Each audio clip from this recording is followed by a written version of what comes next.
My grandpa asked, "Why did you come by taxi? What happened to the pristine Audi we gave you for your birthday?"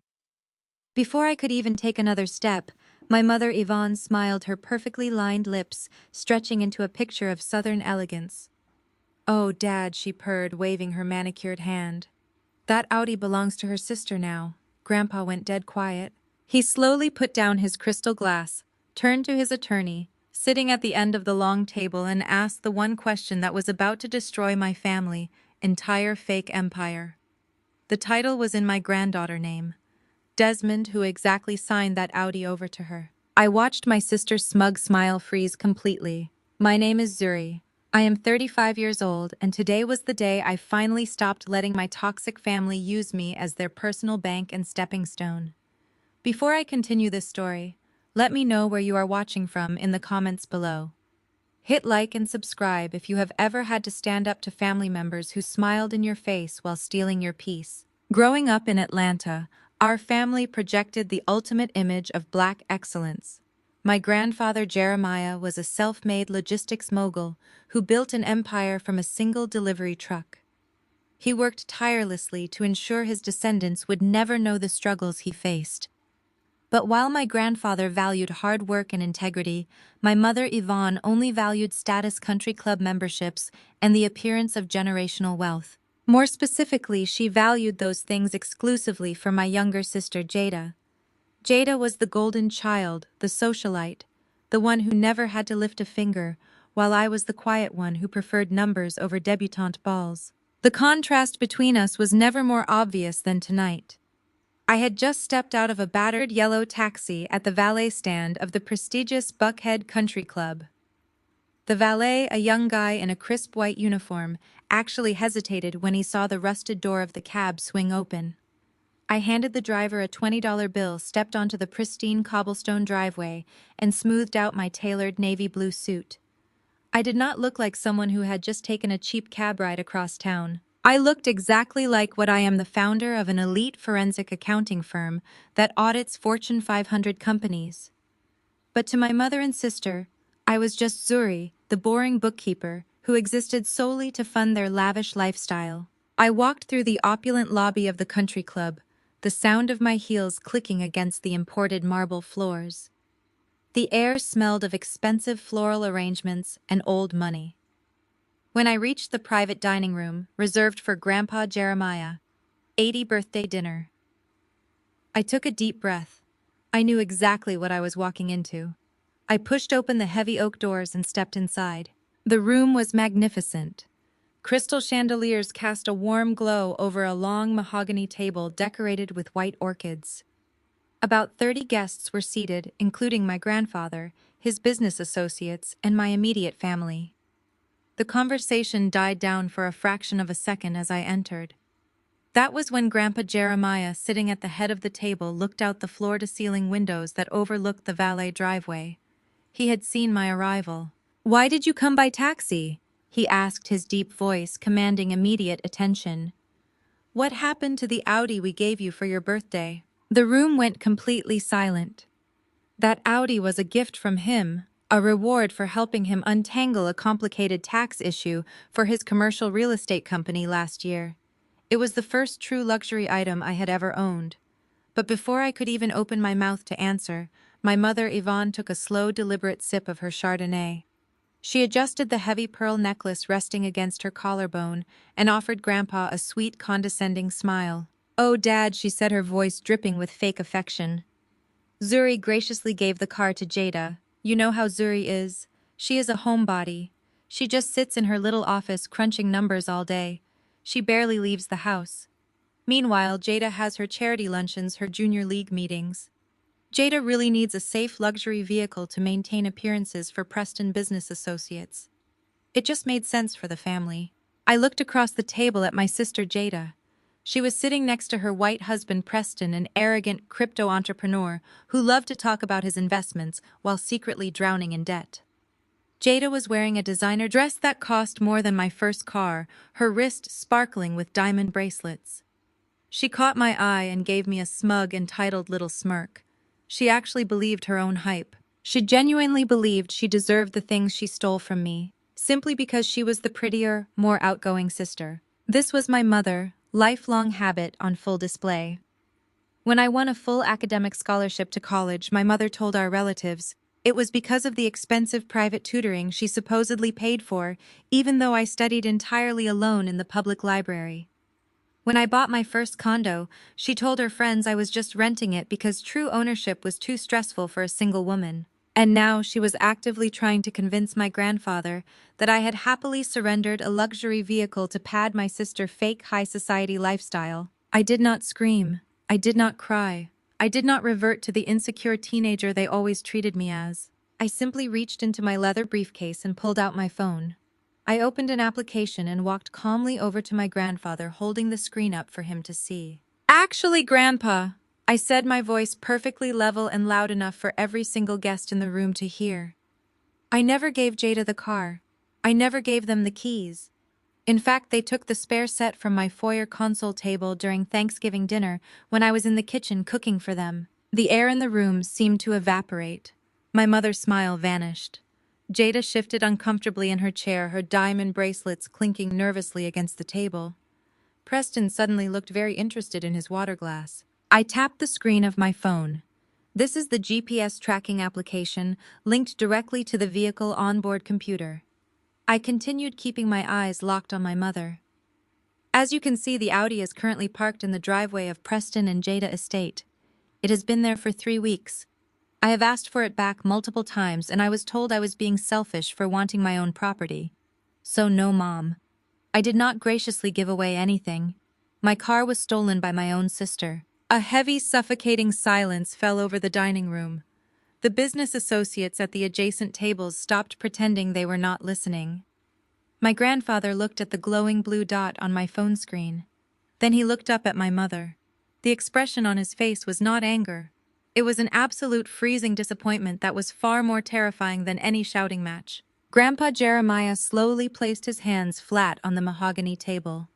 He turned his head to look at his attorney Desmond, a sharp, impeccably dressed corporate lawyer who had been sitting silently at the end of the table observing the entire exchange. "Desmond," Grandpa said, his voice dropping to a deadly calm, "I personally handled the paperwork for that vehicle.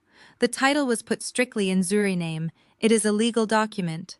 So if the car is currently registered to Jada and her husband, like Yvonne is implying Desmond, I have a very simple question for you. Who signed that Audi over to her?" I watched my sister's smug smile freeze completely. The color drained from Jada's face, leaving her looking pale and sick. My mother's grip on her wine glass tightened so hard I thought the crystal might shatter in her hand. They had spent their entire lives treating me like a stepping stone, assuming I would always stay quiet to keep the peace. They assumed I would just take the taxi and let them have the luxury car, because that was the dynamic they had enforced since childhood. But they had forgotten one crucial detail. I am a forensic accountant. I spend my life tracking down missing assets, exposing fraud, and destroying financial criminals in federal court. And tonight I brought all my professional skills to the family dinner table. The forged title on that Audi was just the appetizer. They had absolutely no idea about the devastating main course I was about to serve them. Jada opened her mouth, but no sound came out. She looked like a fish gasping for air on a dry dock.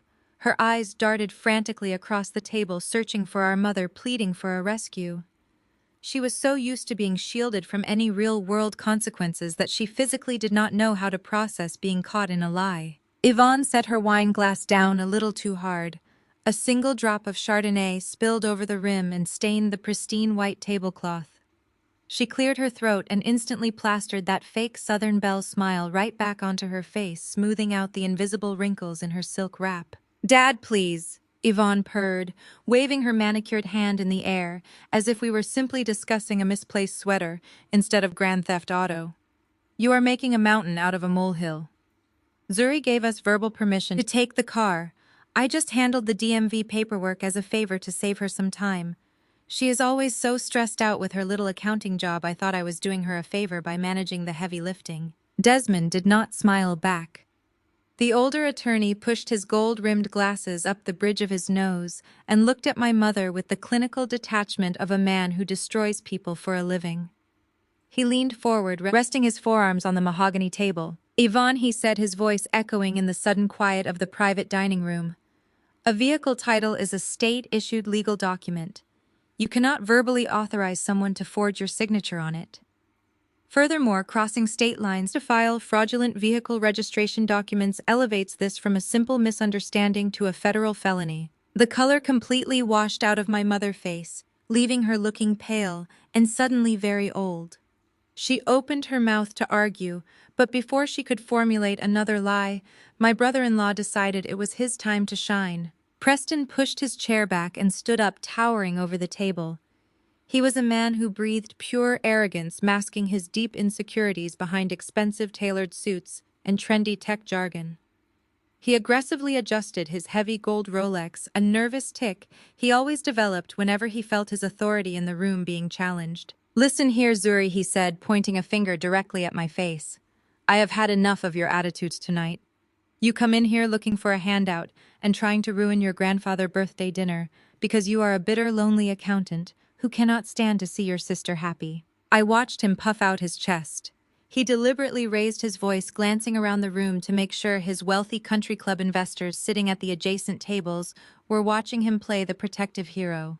He wanted an audience, so I let him have one. "Let us tell everyone the truth, since you want to be so transparent," Preston declared, his voice booming across the quiet dining room. "That car is just fair repayment for the $60,000 allowance Yvonne had to give you last year. We all know you have been struggling to keep your little bookkeeping hobby afloat. My mother-in-law bailed you out from the goodness of her heart. So you can stop playing the victim right now and stop embarrassing this family in front of my business partners." I stood perfectly still and let his words hang in the heavy air. Everything suddenly made perfect sense. This was the false narrative my mother had been feeding the family and their entire elite social circle for the past year. She had painted me as the struggling, desperate failure, while elevating Preston as the millionaire tech savior of the family. She had fed his ego so much that he actually believed his own hype. I genuinely thought he was the untouchable golden goose, and that I was nothing more than a charity case begging for scraps at their table. I did not look embarrassed. I did not look ashamed or hurt by his public humiliation. I simply smiled, a cold, calculated smile that made Preston falter for a fraction of a second. I reached down and slowly unclasped the brass locks on my leather briefcase. The metallic click sounded as loud as a gunshot in the silent room. $60,000, Preston." I asked, my voice cutting through the tension like a surgical scalpel. "Is that the bedtime story my mother told you to help you sleep at night? Let us talk about where that money actually originated." I reached deep into my briefcase and pulled out a thick, heavy bank dossier. It was securely bound and stamped with bright red forensic audit seals. I lifted the heavy stack of financial documents and slid it forcefully across the crisp white tablecloth, stopping it right in the dead center of the room for everyone to see. The heavy thud of the dossier hitting the table made my mother jump in her seat. I did not break eye contact with Preston as I reached across the white orchids and flipped open the thick cover. The very first page was a certified bank wire transfer blown up and printed in high-resolution color. I watched Preston's pale eyes dart down to the document, and I saw the exact moment his inflated confidence evaporated into thin air. "You see, Preston," I began, my voice ringing with absolute clarity in the quiet dining room. "My mother loves to tell her country club friends that I am just a struggling little bookkeeper. It fits her narrative perfectly. It makes her look charitable, and it makes Jada look superior. But the truth is, I do not balance checkbooks for local bakeries. I am a forensic accountant. I own a firm that audits Fortune 500 companies. When millionaires try to hide their assets in offshore accounts, or when corporate executives embezzle company funds, I am the person the federal government hires to track down every single stolen dime. I rip apart financial illusions for a living, so you can imagine how incredibly easy it was for me to dismantle yours." I tapped my manicured fingernail against the highlighted routing numbers on the first page of the dossier. "I want you to look very closely at those numbers, Preston. That is a wire transfer for $60,000 dated October 14th of last year. Now look at the originating account. It does not belong to my mother. It belongs to my corporate business account. I wired that money. I gave up my own hard-earned capital. And if you follow the paper trail down to the bottom of the page, You will see exactly where that money landed. It did not go into my mother's savings. It went directly to the mortgage lender for your luxury estate in Alpharetta." Jada let out a sharp gasp. She leaned forward, gripping the edge of the table, her diamond bracelets digging into the wood. "What is she talking about, Preston?" Jada demanded, her voice trembling with a mixture of confusion and rising panic. "Why is your name on this paper? Why was our mortgage lender getting money from her?" Preston opened his mouth, but he was completely paralyzed. His pale skin had turned an ugly shade of gray and sweat was beginning to bead along his hairline. He looked at my mother, desperate for her to spin another lie to save him. But my mother was staring at the dossier as if it were a venomous snake. "I will tell you exactly why, Jada," I said, keeping my posture relaxed while I delivered the fatal blow. "Because your perfect, successful husband was 3 months behind on the mortgage. The bank had already issued a notice of intent to foreclose. You were exactly 14 days away from having the county sheriff put all your designer bags and imported Italian furniture out on the front lawn for the entire neighborhood to see." "That is a lie!" my mother suddenly screeched, finding her voice. She stood up so fast her chair scraped loudly against the marble floor. "Zuri is making this up, Jada. She printed these out herself to ruin your night because she is jealous." "Jealous of what exactly, Mom?" I asked, turning my gaze to her.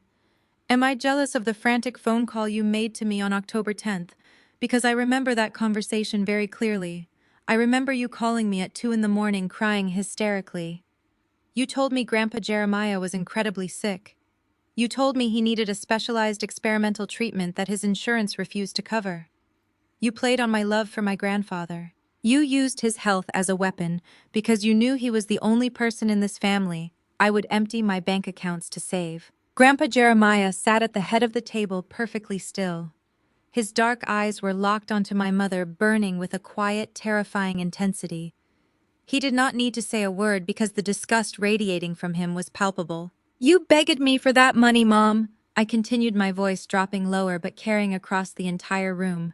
"I wired that $60,000 thinking I was saving my grandfather's life. But he was never sick.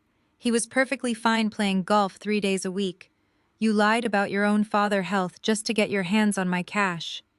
And the moment that money cleared your account, you funneled every single penny directly to Preston to save his foreclosing mansion.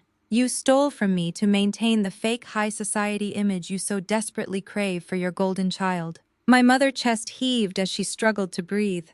She looked frantically at the wealthy investors seated at the nearby tables, who were now openly whispering and staring at our disaster of a family. She had spent decades building this flawless facade of black excellence and elite status, and I was burning it to the ground with a few sheets of paper. "This cannot be true," Jada whispered, her voice cracking. She turned her body completely toward Preston, grabbing his suit jacket. "Preston, tell me this is a joke. Tell me she is lying. We are not broke. Your crypto startup just secured Series A funding last spring. You told me the company was valued at $10 million. You just bought me a brand new Range Rover. How could our house be in foreclosure?" Preston tried to shake her off, his face twisted in humiliation and panic. "Jada, keep your voice down," he hissed through clenched teeth. "Not here. We will talk about this at home. Just sit down and stop making a scene." But Jada was not going to sit down. For her entire life she had been pampered and protected, shielded from any form of struggle or hardship. She had built her entire identity around being the wealthy, privileged wife of a successful tech CEO. The realization that her entire life was a house of cards was breaking her brain in real time. "Why did my mother have to pay our mortgage?" Preston, Jada yelled, ignoring the stares of the country club staff and guests. "Where is the investor money? Where is the funding you promised me?" Preston ran a trembling hand through his hair, looking around like a trapped animal.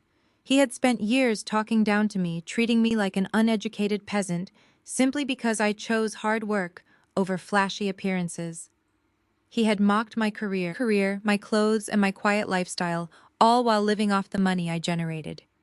Now the white knight of the family was being exposed as nothing more than a glorified beggar in a tailored suit. I watched him sweat and felt absolutely no pity. I reached out and gently tapped my index finger against the edge of the thick dossier. "Oh, Jada," I said, my tone dripping with false sympathy. "He did not tell you." Jada's head snapped toward me, her perfectly manicured hands shaking. "Tell me what, Zuri? What did he not tell me?" I smiled and slowly turned the page of the dossier, revealing a new set of documents covered in red forensic highlights. Let us look at what actually happened to his massive tech funding, shall we? The heavy, crisp paper of the dossier turned over, making a sharp slicing sound in the dead silence of the dining room. I kept my eyes locked on Preston. He was gripping the edge of the mahogany table so tightly his knuckles were completely white. His breathing had become shallow and erratic. I looked down at the documents illuminated by the crystal chandeliers above us. "You see, Jada?" I began, my voice projecting clearly across the room. "Preston has been telling you and every wealthy investor at this country club that his revolutionary crypto platform is the next big thing in finance. He told you he secured a massive Series A funding round last spring. He told you the company was valued at $10 million. I placed my finger on a highlighted corporate filing document from the federal bankruptcy court. But numbers never lie, Jada. People lie. Egos lie. But balance sheets always tell the absolute truth. Preston did not secure any funding last spring. His investors pulled out when they realized his entire business model was built on hot air and unfulfilled promises. His company quietly filed for Chapter 11 bankruptcy exactly 8 months ago. I tapped the bottom of the page showing the total business assets. The number sitting right there in bold black ink is a massive zero. Your husband is not a tech millionaire, Jada. He is completely broke. The color drained from Jada's face, leaving her flawless makeup looking like a cracked porcelain mask. She shook her head in furious denial, her heavy diamond earrings catching the light as she trembled. "That is impossible," Jada stammered, her voice pitching higher with every word. "We just bought a new boat last month. We just renewed our platinum membership at this exact country club. We just booked a first-class trip to Dubai. If his company went bankrupt 8 months ago, how are we paying for all of this?" She looked at Preston, demanding an answer, but Preston was completely paralyzed, staring at my forensic audit like it was a death sentence. "That is the most fascinating part of my investigation, Jada," I said, flipping to the next section of the dossier. Because I asked myself the exact same question. How does a bankrupt man with absolutely no income continue to fund a lavish high society lifestyle for his demanding wife? The answer was actually quite simple. He did not fund it. Our mother did. I pulled out a stack of bank statements belonging to Grandpa Jeremiah Commercial Logistics Company. I laid them out in a neat row across the table right in front of my mother, Yvonne. For the past 8 months, Mom has been operating as the primary bookkeeper for Grandpa business. And for the past 8 months, she has been creating fake vendor invoices and funneling thousands of dollars a week out of his operating accounts. She was stealing directly from her own father, and the moment that stolen money hit her personal accounts, she immediately wired it to Preston through a series of shell companies to hide the trail. I looked at my sister, who was now hyperventilating. "Those designer bags on your arm, Jada," I said, my voice devoid of any pity. "The luxury cars sitting in your driveway. The expensive lunches you host to impress your socialite friends. None of it was paid for by your husband, tech genius. It was all paid for by the blood, sweat, and tears of our grandfather hard-earned business. She funded your entire fake reality just to keep up appearances because she could not bear the thought of her golden child being married to a failure." The reaction was explosive. Jada did not care about the embezzlement. She did not care that our mother was stealing from our grandfather who sat right next to us. She only cared about the absolute public humiliation of being exposed as a broke fraud in front of her elite peers. She turned viciously on Preston. She slapped his shoulder hard, her carefully manicured facade completely shattering. She started screaming at the top of her lungs, asking how he could make her look like such a fool. She yelled that she married a wealthy entrepreneur, not a pathetic loser living off his mother-in-law's stolen cash. Preston panicked. He grabbed her wrists, trying to shush her, begging her to keep her voice down. He gestured frantically to the adjacent tables where his supposed angel investors were sitting, staring at them with wide eyes. But it was far too late for damage control. The investors were not just listening, they were openly pulling out their smartphones and recording the entire meltdown. The golden couple of Atlanta high society was imploding in real time, and the whole room was watching their spectacular downfall with eager fascination. Yvonne watched her favorite daughter's perfect marriage collapsing right in front of her eyes. She saw the wealthy friends she had spent decades trying to impress, now whispering and pointing at her with disgust. Yvonne realized she was backed into a dark corner. Her lies were exposed, her theft was documented, and she was losing complete control of the narrative she had spent her whole life building. So she did the only thing she knew how to do when she felt threatened. She went on a massive, aggressive, offensive attack against the person she always used as her scapegoat. Yvonne slammed both of her hands flat onto the heavy dining table, making the silver cutlery rattle loudly against the china plates. She stood up her chair, screeching against the marble floor, and pointed a trembling finger directly at my face. "You are a jealous, manipulative liar, Zuri," she screamed, her voice shrill and desperate. "You fabricated these entire spreadsheets because you are a bitter, lonely woman who cannot stand to see your sister happy. You have always been jealous of Jada. Always. You are trying to tear this family apart with your fake documents just to get some pathetic attention." She turned to the crowd of onlookers, her face twisting into a mask of maternal agony. "Do not listen to her," Yvonne pleaded with the room, spreading her arms wide. "My oldest daughter is mentally unstable. She has always had severe psychological issues. She sits alone in her apartment making up these wild financial conspiracies because she has no life of her own. She is sick, and she is trying to destroy our beautiful family out of pure spite." I stood perfectly still with my hands clasped loosely in front of me. I let her scream. I let her hurl every insult, every degrading comment, every desperate lie she could muster from the depths of her toxic soul. I did not interrupt her because I knew that every word she spoke was just digging her grave a little deeper. Grandpa Jeremiah remained seated at the head of the table, his posture rigid and his eyes completely devoid of warmth. He watched his daughter throw a hysterical tantrum, and he did not lift a single finger to defend her or calm her down. After several minutes of frantic screaming, Yvonne suddenly stopped. Her chest heaved as she took a deep, shaky breath, trying to compose herself. She reached up and wiped away a few fake tears that had managed to escape the corners of her eyes. And in that brief moment, her entire demeanor shifted. The hysterical, panicked mother melted away, and a terrifyingly cold, calculated predator took her place. She straightened her posture, smoothed down the front of her expensive silk wrap, and looked at me with a chilling, dead-eyed stare that sent a shiver down my spine. "I always knew you were unstable," Zuri Yvonne said, her voice dropping to a low, steady whisper that carried effortlessly across the silent room. "You have always been a threat to this family peace, and that is exactly why I took legal precautions this morning.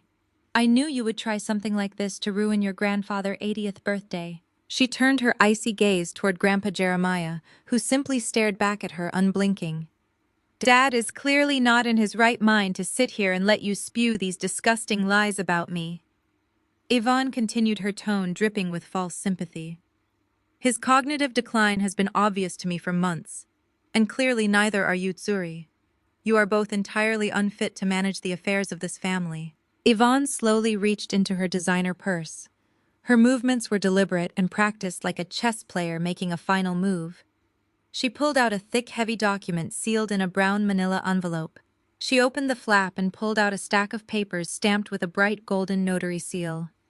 She dropped the document onto the center of the mahogany table with a triumphant, echoing thud. "This is a legally binding medical power of attorney," she announced, a cruel, victorious smile spreading across her face. "Signed and notarized at 9 o'clock this morning, along with several other very important property transfers. You might think your little spreadsheets give you power, Zuri, but you have absolutely nothing. I am officially in control now." The heavy manila envelope hit the mahogany table with a dull thud that seemed to vibrate through the floorboards. Yvonne kept her manicured hand pressed flat against the brown paper for a long moment, letting the dramatic silence build in the room. She looked around at the wealthy country club guests, who were still watching our table with morbid fascination. She was treating this like a theatrical performance, and she was determined to play the tragic heroine. With slow, deliberate movements, my mother opened the clasp of the envelope. She pulled out a thick stack of legal documents. The pristine white pages were bound together with a thick blue legal backing and stamped with a bright golden notary seal that caught the light from the crystal chandeliers above us. She held the documents up so everyone could see the official state seals. "I am not going to let you destroy this family, Zuri," she said, her voice trembling with an expertly crafted mixture of sorrow and righteous anger. I am not going to sit here and watch you wave around your fabricated spreadsheets trying to take advantage of an old man who cannot even defend himself anymore. Grandpa Jeremiah sat completely motionless at the head of the table. His dark eyes were fixed on his daughter, but he did not speak. He did not defend himself. He simply watched her dig her own grave with the quiet, terrifying patience of a man who held all the cards. Yvonne turned her attention to the adjacent tables, projecting her voice so that her elite social circle could hear every single word. My father is an incredible man, she announced, pressing a hand over her heart. He built an empire from the ground up. He provided for us. He gave us a beautiful life. But watching his decline over these past few months has been the most painful experience of my entire life. I stared at her in absolute disbelief. Decline. Grandpa Jeremiah was 80 years old, but his mind was an absolute steel trap. He still read the Financial Times every single morning. He still played competitive chess. He still reviewed the quarterly earnings reports for his logistics company with the precision of a seasoned auditor. Yet here was my mother standing in front of his peers, talking about him as if he were already a ghost. I had no choice. Yvonne continued, wiping a non-existent tear from her cheek. He has been forgetting things, getting confused, making erratic financial decisions. I tried to keep it private to preserve his dignity, but Zuri forced my hand tonight. She is trying to prey on his vulnerability to steal his money. That is why I took him to see a specialist last week.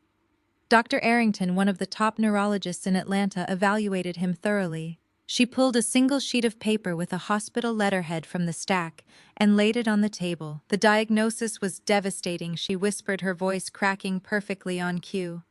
Rapid onset dementia. The doctor said he is no longer capable of managing his own affairs or understanding complex financial matters.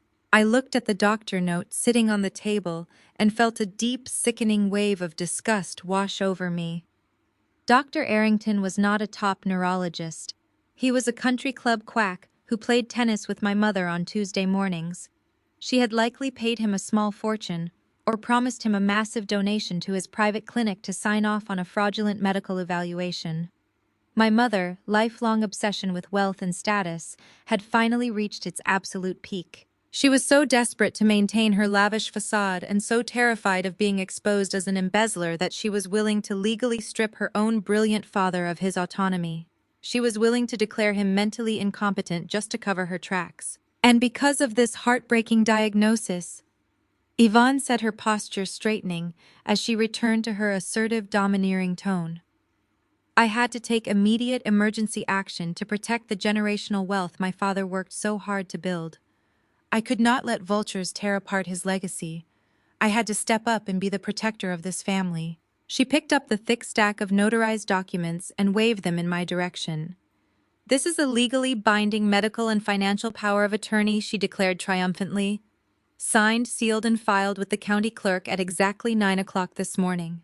I am now the sole legal guardian of my father's estate. Jada, who had been sobbing into her napkin just moments before, suddenly stopped. She lowered her hands and stared at the documents in our mother's hands. The sheer terror of being married to a bankrupt fraud was slowly beginning to fade, replaced by the sudden intoxicating realization of what a power of attorney actually meant. But I did not stop there. Yvonne continued, her eyes gleaming with predatory greed. A power of attorney was not enough to stop someone as manipulative as you, Zuri. I knew you would try to contest it. I knew you would drag us into court with your fake forensic audits. So I made sure the assets were completely untouchable. Yvonne slammed the documents back down onto the mahogany table. As the designated power of attorney, I executed an emergency transfer of assets this morning. I legally transferred the entirety of my father's commercial real estate holdings, all of the downtown warehouse districts, all of the logistics hubs, and every single dollar in his liquid trust funds. I moved all of it directly into my name and Jada's name. A collective gasp echoed through the private dining room. Even the country club waiters standing frozen against the walls looked shocked by the sheer magnitude of the power grab. My mother had just publicly confessed to legally seizing millions of dollars worth of assets from her living father under the guise of medical protection. She had bypassed the entire inheritance process and crowned herself the absolute ruler of the family empire. Jada's posture transformed instantly. The devastated, betrayed wife vanished, and the spoiled, entitled heiress returned with a vengeance. She sat up straight, running a hand through her expensive weave, her eyes wide with greedy realization. "We own it," Jada whispered, looking at our mother for confirmation. "We own everything, every last dime." Yvonne confirmed, smiling proudly at her golden child. "The estate is secure. Your future is secure, Jada. No one can ever take it away from you." I shifted my gaze to Preston. For the past 20 minutes, he had been shrinking into his chair, absolutely terrified that his massive mountain of debt and his fake crypto empire had been exposed to his wealthy peers. He had been looking for an exit strategy, a way to escape the absolute ruin I had brought down on his head. But the moment Yvonne announced that the millions of dollars in real estate and liquid cash had been legally transferred into his wife's name, I watched a miraculous resurrection take place. Preston realized he had just been handed the ultimate financial bailout. If Jada controlled half of the grandfather estate, his bankruptcy no longer mattered. He could quietly pay off his massive corporate debts. He could save his foreclosing mansion. He could keep his luxury cars and his elite country club memberships. He was suddenly a rich man again, and with that realization his unbearable arrogance came flooding back. Preston let out a harsh, barking laugh that shattered the tension in the room. He pushed his chair back and stood up, rolling his shoulders and adjusting his tailored suit jacket as if he had just won a championship title. He walked slowly around his chair, moving with the swagger of a man who believed he was completely untouchable. He stopped right next to Jada, placing a proprietary hand on her shoulder, and looked across the table at me with a smirk so condescending it made my blood boil. "You really thought you had us?" Preston mocked, shaking his head in amused disbelief. "You really sat in your sad little apartment, making your little red highlighted spreadsheets, thinking you were going to walk in here and destroy us. You really thought a few bank statements could beat legal ownership." He leaned forward, resting his knuckles on the table, bringing his face closer to mine. "You have always been pathetic, Zuri, always trying to prove you are smarter than everyone else. But you are just a bitter woman playing with numbers. Yvonne holds the deeds. Jada holds the accounts. The state has already processed the transfers. It is a done deal." Preston pointed a finger at the heavy bank dossier I had placed on the table earlier. "You can take your little forensic audit and throw it in the trash," he sneered. "Because nobody here cares about your fake evidence anymore. You have absolutely no power here." He stood up straight, crossing his arms over his chest, looking down his nose at me with absolute triumph. "You are out of the family, Zuri," he declared, his voice ringing with finality. "And you are out of the money." Preston's words hung in the air. He stood there, puffing his chest out like a conquering hero, while my mother Yvonne looked down at me with absolute triumph. She actually believed she had won. She thought those notarized pages gave her the ultimate victory. She did not even wait for me to respond before she took her next calculated step to completely erase me from the room. Yvonne raised her hand and snapped her fingers sharply in the direction of the heavy oak doors. Two large private security guards wearing the dark green blazers of the Buckhead Country Club immediately stepped into the dining room. I knew exactly why they were waiting right outside. Preston had undoubtedly tipped them heavily earlier in the evening, anticipating a scene. My mother always liked to have muscle on standby when she planned to humiliate someone. Yvonne pointed her manicured finger at me, and then shifted it toward Grandpa Jeremiah. "Gentlemen," she announced, her voice ringing with fake sorrow so her wealthy friends at the adjacent tables could hear every word. "I need you to escort my daughter out of this building immediately, and please assist my father as well. His condition is deteriorating rapidly tonight, and this environment is causing him severe distress." The entire restaurant seemed to hold its collective breath. The clinking of silverware stopped completely. Even the string quartet in the corner of the main dining room had paused their playing.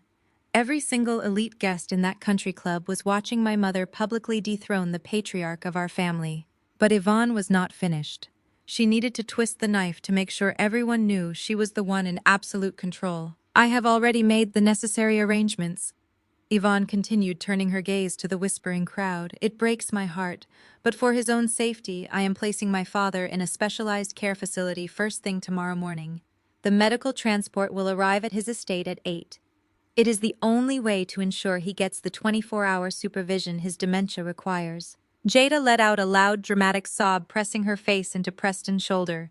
Preston wrapped his arms around her, patting her back while giving me a sickeningly smug look. He was practically vibrating with relief. In his mind, his mountain of debt had just been magically erased by the stroke of my mother pen. He thought he was about to inherit millions, and all he had to do was watch an 80-year-old man get locked away in a nursing home. The two security guards began walking slowly toward our end of the mahogany table. They were big men, but they hesitated. They knew exactly who Grandpa Jeremiah was. You do not work at an elite country club in Atlanta without knowing the names of the men who built the city. They looked nervous, exchanging unsure glances as they approached the head of the table. I did not panic. I did not move a single muscle to defend myself. I just stood there next to my heavy leather briefcase and shifted my gaze to my grandfather. I expected to see anger. I expected to see the fierce, fiery temper that had made him a legend in the southern logistics industry. I grew up watching this man negotiate brutal contract disputes and tear apart predatory developers. He was not a man who ever accepted disrespect. But as I looked at Grandpa Jeremiah, I realized he did not look angry at all. He did not look confused. I did not look scared or betrayed by the daughter who had just publicly declared she was locking him away in a facility to steal his empire. Grandpa Jeremiah slowly reached across his plate. He picked up his white linen napkin and deliberately dabbed the corners of his mouth. He folded the napkin with slow, methodical precision and placed it gently on the table next to his untouched glass of bourbon. Then he began to laugh. It started as a low, deep rumble in his chest. It was quiet at first, but it quickly grew into a rich, resonant chuckle that echoed against the crystal chandeliers. It was not the laugh of an old man losing his mind. It was the dark, terrifying laugh of a seasoned predator who had just watched his prey walk willingly into a steel trap and lock the door from the inside. The sound of his laughter sent a visible shockwave through the room. The two security guards froze, instantly planting their feet firmly on the marble floor and refusing to take another step toward him. They recognized the sound of a man who held absolute power. Yvonne's fake expression of maternal sorrow faltered. Her confident posture stiffened. She gripped the edge of the table, staring at her father in complete bewilderment. "Dad," she said, her voice losing its theatrical projection. "Why are you laughing? This is not funny. You are ill." Grandpa Jeremiah stopped laughing.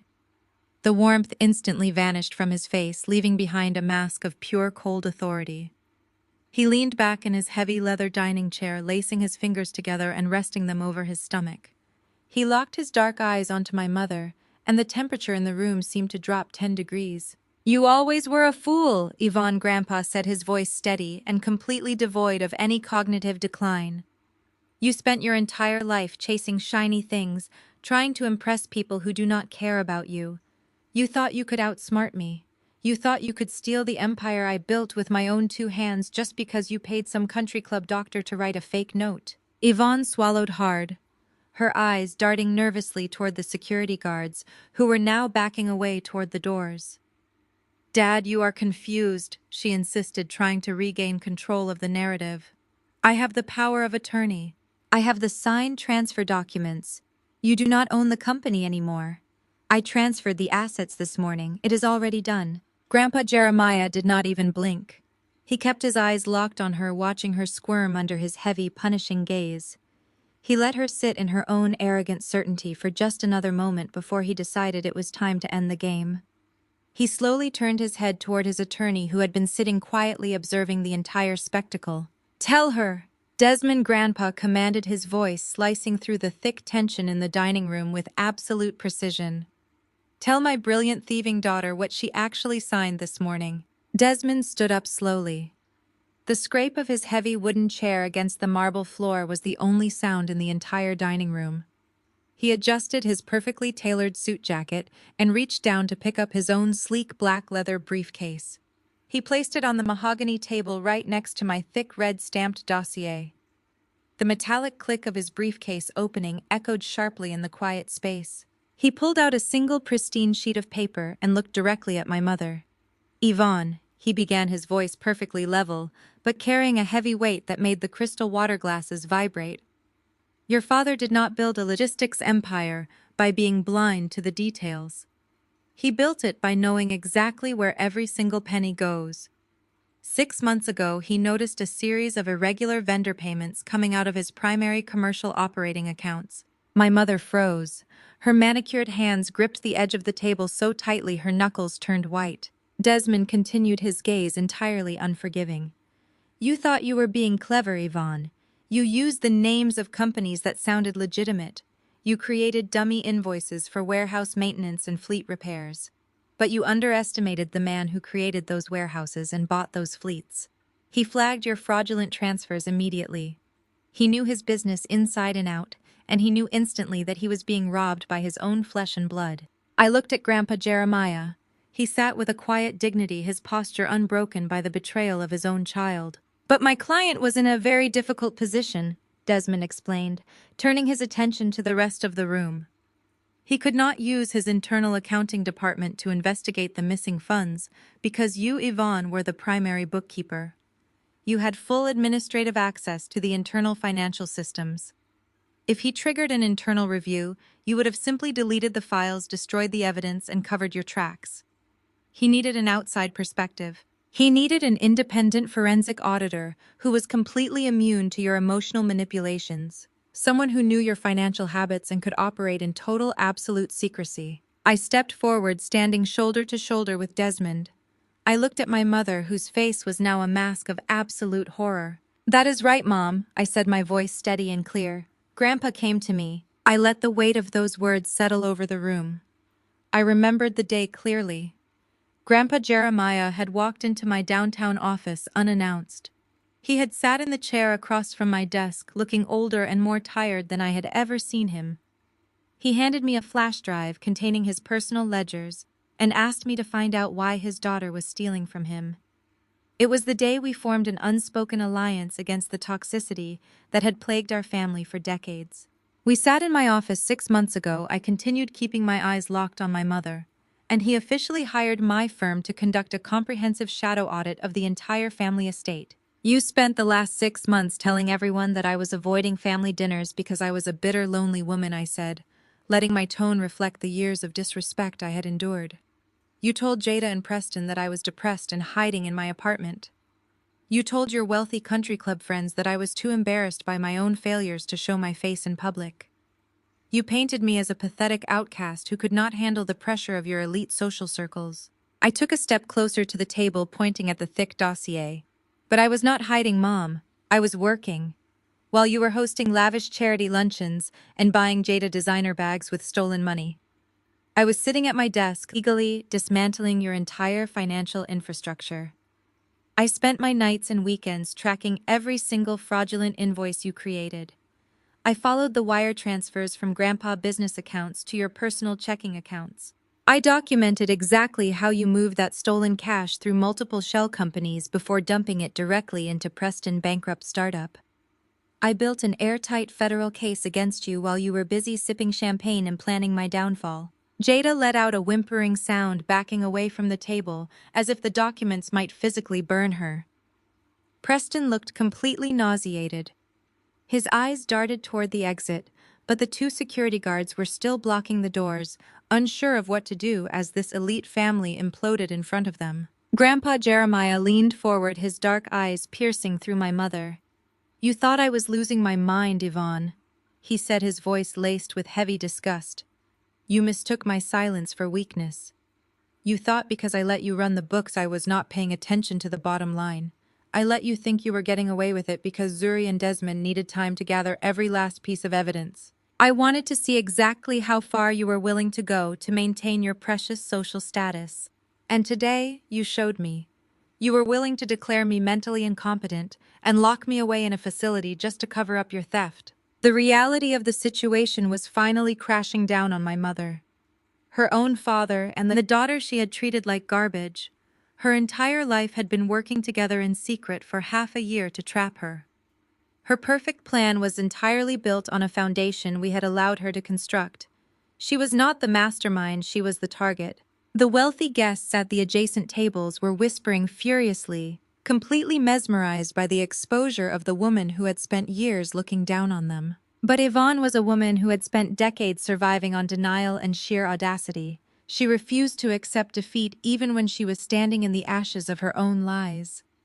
She grabbed the notarized documents from the table, clutching them to her chest like a physical shield. Her breathing was ragged, but her eyes were wild with desperate defiance. She looked at me with a hatred so pure it was almost tangible. "It does not matter what you audited!" She screamed, her voice shrill and hysterical, echoing loudly across the dining room. "It does not matter what kind of secret investigation you ran behind my back. You are too late. I hold the deeds, Zuri. I have the medical power of attorney. The state has recognized my authority as of this morning." She waved the documents frantically in the air, her diamond rings flashing under the crystal chandeliers. "I signed the transfer papers this morning, and the assets belong to me and Jada now. You cannot undo a legally binding transfer just because you have a spreadsheet. I own the empire. I am in control of the real estate, the trust funds, and the company. Your little shadow audit means absolutely nothing against a state-certified transfer." She was clinging to the belief that her fraudulent 9 o'clock filing had saved her. She genuinely thought she had beaten us to the finish line by rushing to the county clerk office before the birthday dinner. She thought her quick power grab had nullified all the work I had done over the past 6 months. She stood there, chest heaving, believing that her sheer willpower and forged doctor note had secured her a multi-million-dollar fortune.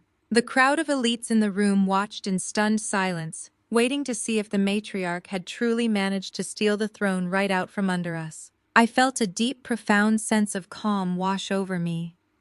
I had spent my entire youth shrinking away from her loud, aggressive demands.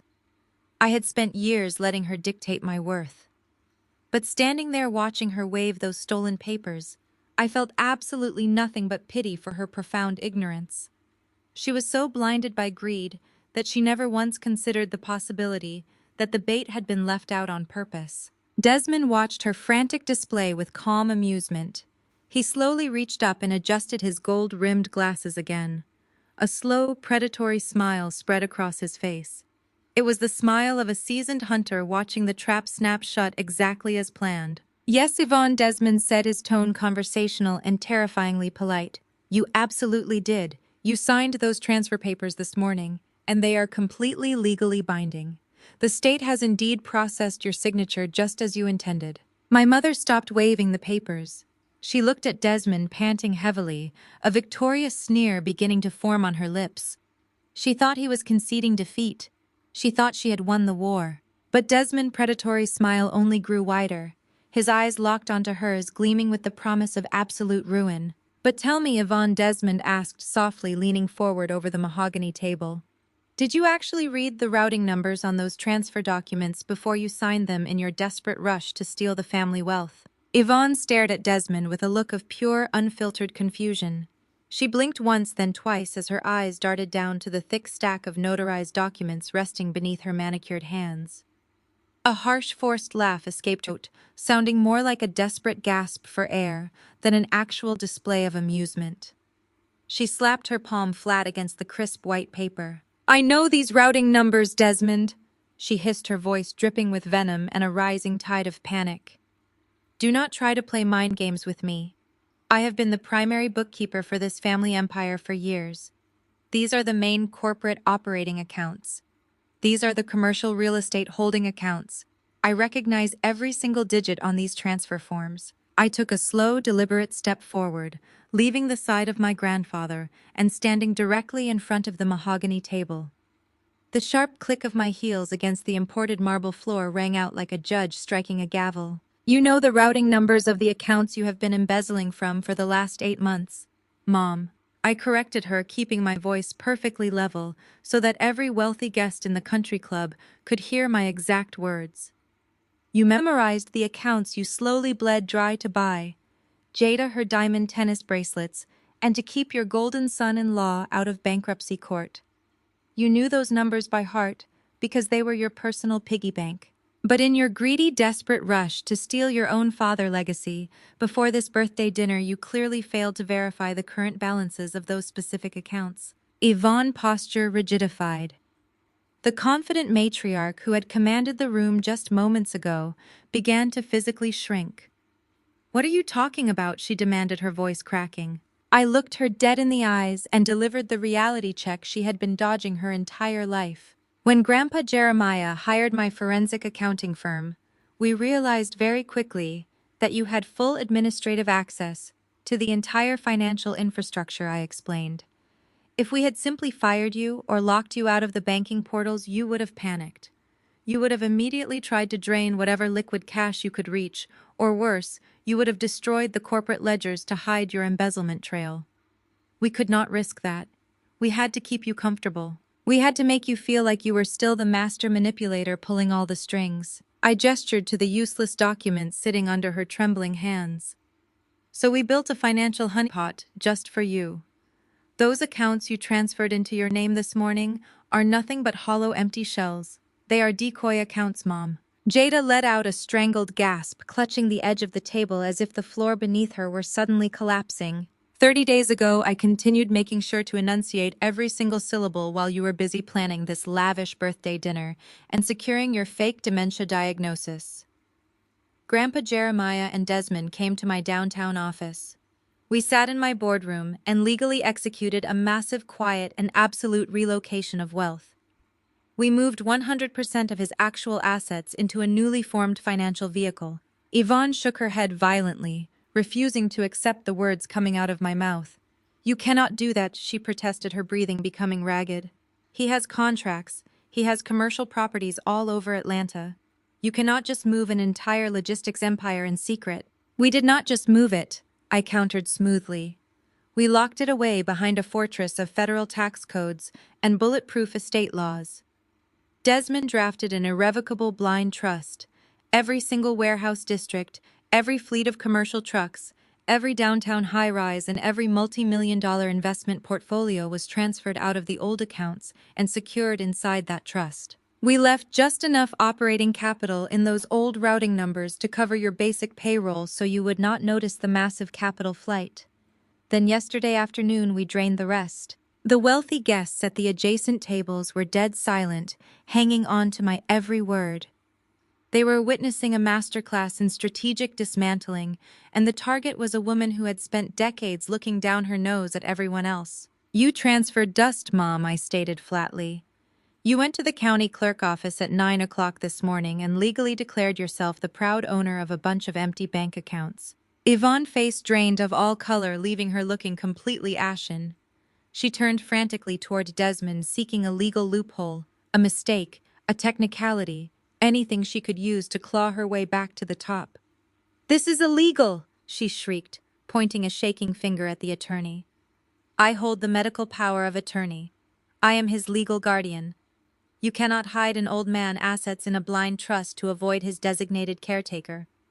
I will take you to court. I will have a judge tear that trust apart and hand those assets right back to me." Desmond did not even flinch at her screaming. He simply offered her a cold, clinical smile. "You are fundamentally misunderstanding the nature of an irrevocable blind trust," Yvonne. Desmond explained, his tone completely devoid of pity.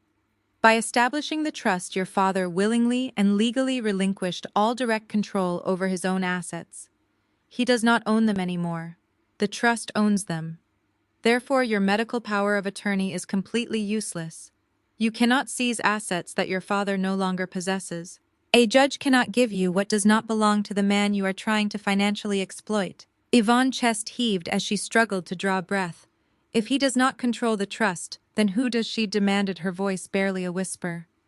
"Who has the money?" Grandpa Jeremiah, who had been sitting quietly watching his treacherous daughter face her absolute ruin, finally spoke. He leaned back in his heavy leather chair and looked at me with a profound, unmistakable pride. "The only person in this family who actually knows the value of a hard-earned dollar," Grandpa said, his deep voice resonating with finality. I stepped forward, claiming my crown. I stood tall, feeling the weight of 35 years of disrespect and marginalization permanently lifting from my shoulders. I am the sole trustee, I announced, looking directly at Jada, who was now openly weeping. I have absolute controlling power over the blind trust. I manage the real estate. I manage the operating capital. I hold the keys to the entire empire, and neither of you will ever see a single dime of it.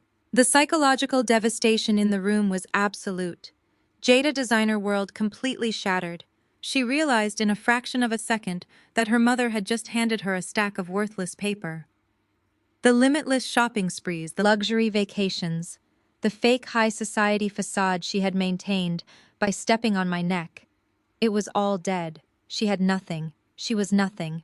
Jada turned on Yvonne, her tear-streaked face twisting into a mask of furious desperation. "You told me we were rich," Jada screamed, slapping her hands against her mother's arm. "You told me you secured the bag. You promised me we owned everything. Fix this, Mom. Fix it right now." Yvonne ignored her golden child entirely. She was hyperventilating, staring at the notarized documents on the table, as if trying to magically manifest the millions of dollars she thought she had stolen. But while the two women were completely spiraling into their own hysteria, Preston had been standing unusually still. The arrogant, condescending crypto entrepreneur who had mocked my tailored suit and laughed at my taxi ride had suddenly gone entirely quiet. Preston was a fraud and a scammer, but he was a man who spent his life manipulating legal loopholes to survive. When his back was pressed firmly against a wall, he knew how to read the fine print. Preston reached out with a trembling hand and snatched the notarized transfer documents right out from under Yvonne's fingers. He ignored my mother's protests and flipped rapidly past the first page, bypassing the empty bank routing numbers and going straight to the corporate entity transfer agreements. He scanned the dense legal jargon tracking the names of the holding companies that Yvonne had eagerly signed over to herself. I watched his pale eyes dart back and forth across the page.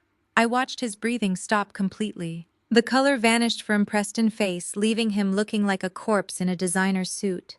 His hands began to shake violently, causing the heavy legal paper to rattle in the quiet dining room. He read the paragraph again, and then a third time, his mind violently rejecting the reality of what his mother-in-law had actually done. Preston slowly lowered the papers. He did not look at me. He did not look at Desmond or Grandpa Jeremiah. He turned his head slowly, his neck stiff with terror, and stared directly at Yvonne. "Yvonne," Preston whispered, his voice cracking, completely stripped of all its former arrogance and bravado. "Yvonne, what exactly did you transfer into your name?" Yvonne looked at Preston as if he had suddenly spoken to her in a foreign language. She blinked rapidly, her chest heaving under her expensive silk wrap. She snatched the documents back from his trembling hands, glaring at him with a mixture of confusion and absolute outrage. "What do you mean, what did I transfer?" She snapped, her voice sharp and defensive. "I transferred the logistics accounts, Preston. I transferred the commercial real estate holding companies. The same entities I have been managing for the past 8 months. I transferred the wealth." Preston looked like a man who had just stepped on a landmine and heard the click. He backed away from her, bumping into the edge of his chair, his eyes wide with unadulterated terror. "No, Yvonne," he choked out, his breathing shallow and erratic. "Those are not the logistics accounts. I know the names of the holding companies your father uses for the warehouses. These are not them. I do not know what these are, but they are not the trust funds." I decided to put him out of his miserable guessing game. I reached into my briefcase and pulled out the final section of my red-stamped dossier. I let the heavy pages fall open to a highly detailed organizational chart connecting the dots between Preston bankrupt startup and the documents Yvonne had just proudly signed. "Preston is completely right, Mom," over the hushed whispers of the country club guests. "You see, 30 days ago, when Grandpa Jeremiah and Desmond created the blind trust, they did not just move the actual wealth out of those old accounts. Desmond is a very thorough corporate attorney. He knew that if you saw closed accounts, you would immediately suspect a trap. He knew we had to leave the shell entities active to keep you comfortable. But we could not leave them empty either. They needed a purpose. So Desmond legally restructured them." I walked slowly around the edge of the mahogany table, the sound of my heels acting as a metronome to their impending doom. I stopped a few feet away from my mother, looking down at the notarized transfer papers she was gripping like a lifeline. I wanted her to feel every single ounce of the destruction she had brought upon herself. When I conducted my shadow audit, I did not just look at your embezzlement. Mom, I continued, locking eyes with her. I also looked very deeply into where you were sending that stolen money. I audited Preston. I audited his failed startup. I audited the massive mountain of corporate debt he was desperately trying to hide from Jada and his so-called angel investors. I found exactly how deep in the hole he truly was. I uncovered all the fraudulent loans, the missed payments, the desperate shuffling of funds to keep his sinking ship afloat. And I brought all of those findings directly to Desmond. Desmond leaned back in his chair, steepling his fingers together with a look of profound professional satisfaction. He looked at my mother like a scientist observing an insect under a microscope. It was a rather simple corporate restructuring, Desmond explained, his voice smooth and terrifyingly polite. We legally reassigned the liabilities of Preston failing shell companies to those specific account routing numbers. We essentially turned those old logistics accounts into a massive financial sinkhole, holding all of the toxic debt that Preston had accumulated over the past 2 years. We made sure those specific entities were legally bound to every single bad loan he ever took out. Jada let out a whimpering sound, covering her mouth with both hands, as the reality of the situation began to settle over her. She looked at her husband with absolute disgust, but she could not look away from the train wreck happening right in front of her. The golden child was finally watching her perfect world shatter. I stepped closer to my mother, tapping my finger against the very documents she had been parading around the room just moments before. I made sure my voice carried a cold, sharp edge wrapping around her neck like a steel wire. In your greedy, frantic rush to steal Grandpa's legacy before this birthday dinner, you made a fatal error, Mom, I said, keeping my tone clinically detached. You bypassed reading the fine print. You were so blinded by your obsession with wealth and status that you just looked at the old routing numbers and assumed the millions were still sitting there waiting for you. You marched into the county clerk office at 9 o'clock this morning, and you eagerly, proudly, and legally took full ownership of those specific entities. You claimed them as your own. Yvonne's face was a mask of absolute horror. She looked down at the papers, her hands beginning to shake violently. The realization was hitting her like a freight train. She was doing the math in her head, trying to comprehend the sheer scale of the disaster she had just invited into her life. You did not steal Grandpa millions, Mom, I stated, delivering the devastating blow with absolute precision. By signing those transfer documents, you legally assumed full personal liability for Preston, $3.5 million corporate debt. The entire private dining room erupted into a collective gasp. The elite guests at the adjacent tables were practically vibrating with shock. Several of them brought their hands to their mouths, unable to hide their astonishment. My mother had not just failed to steal the family fortune. She had just voluntarily chained herself to a multi-million-dollar anchor of toxic debt. You own it now. I continued, refusing to let her look away from me. You own every single defaulted loan Preston took out. You own the penalties. You own the interest. The banks are not going to go after Preston anymore because you generously stepped up and signed your name on the dotted line, claiming full responsibility for his financial disasters. You wanted to be the absolute ruler of this family empire, Mom. Congratulations. You are now the proud owner of a $3.5 million black hole. Yvonne dropped the notarized documents as if they were literally on fire. The heavy stack of papers scattered across the white tablecloth, knocking over a crystal water glass and soaking into the fine linen. She stumbled backward, her chair crashing to the floor behind her with a loud bang. No, she screamed, her voice shrill and entirely panicked. No, this is a trick. This is a setup. You tricked me. You set me up to fail. You planted those papers on purpose to destroy me. You set yourself up, Mom, I replied coldly, completely unmoved by her tears. We just gave you the pen. You are the one who decided to forge a fake dementia diagnosis and try to rob your own father blind. You built this trap with your own greed. We simply let you walk right into it. Yvonne began to hyperventilate. She reached out and grabbed the edges of her hair, her perfect Southern belle facade completely shattered into a million pieces. She was breathing so heavily I thought she might actually pass out right there on the marble floor. She looked frantically around the room, searching for an exit, a loophole, a way to rewind time to yesterday when she thought she held all the cards. She looked at her wealthy friends, begging silently for someone to intervene, but they all turned their faces away, refusing to meet her eyes. "I will just void it!" Yvonne shouted, her eyes wide and manic. She pointed a trembling finger at Desmond, ignoring me entirely. "I will call the clerk tomorrow morning and void the signature. I will tell them I made a mistake. I will tell them I did not understand what I was signing. You cannot force me to keep this debt. I will just undo the transfer. I will hire my own lawyers and crush this." She was desperate, clinging to the delusion that she could simply erase a multi-million-dollar legal blunder by batting her eyelashes and claiming ignorance. But she was dealing with men who had spent their entire lives building ironclad fortresses. She was entirely out of her depth. Desmond slowly shook his head side to side, his expression completely devoid of mercy. "You cannot void a transfer of that magnitude simply because you regret it," Yvonne, Desmond stated, his voice cutting through her hysterical rambling. "You brought that document to a certified notary. You swore under penalty of perjury that you were of sound mind and fully understood the contents of the transfer. You filed it with the state at 9 o'clock this morning. It is irreversible. The creditors have already been automatically notified of the change in ownership. They are already coming for you. There is no unwinding this clock." Yvonne let out a guttural, sobbing gasp, collapsing to her knees right there in the middle of the dining room. She wrapped her arms around her stomach, rocking back and forth as the crushing weight of $3.5 million pressed down onto her chest. Her beautiful, expensive dress pooled on the marble floor surrounding her like a shroud. She was completely broken, financially ruined by her own insatiable greed. But I was not done. I had spent 35 years being treated like dirt on her shoe. I had watched her shower my sister with affection while leaving me to starve for basic maternal respect.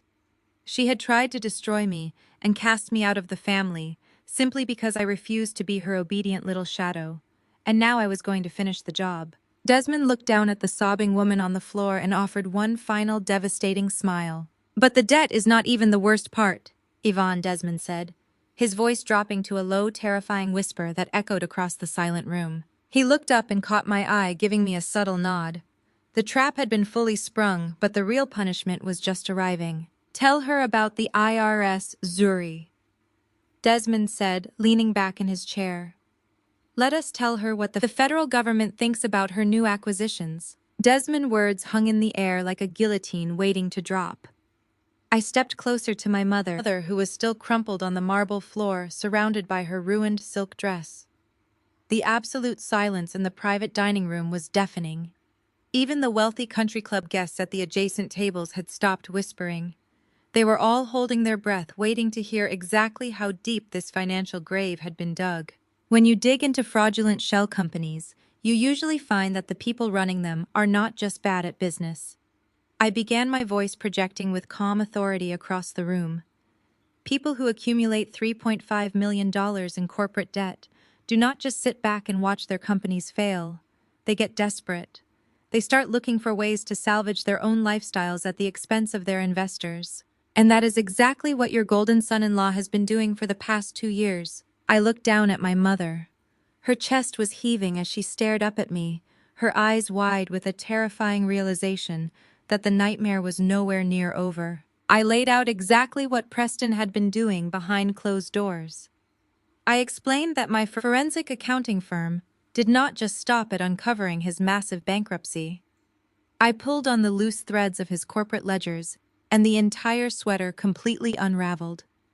Preston had been actively and deliberately committing massive federal tax evasion. He had been taking whatever genuine investor money he could scrape together from his so-called elite network and funneling it directly into offshore accounts. Then he would doctor his company financial statements and write off those stolen funds as massive catastrophic business losses. I was essentially stealing money from his own backers, hiding it in the dark, and then crying to the government that his tech startup was just a victim of a bad market, I said, making sure to look at the investors sitting nearby. It was a classic embezzlement scheme wrapped in flashy tech jargon and fake startup metrics. He weaponized his arrogance and his background to make everyone around him trust him without question. And you, Mom, you worshipped him for it.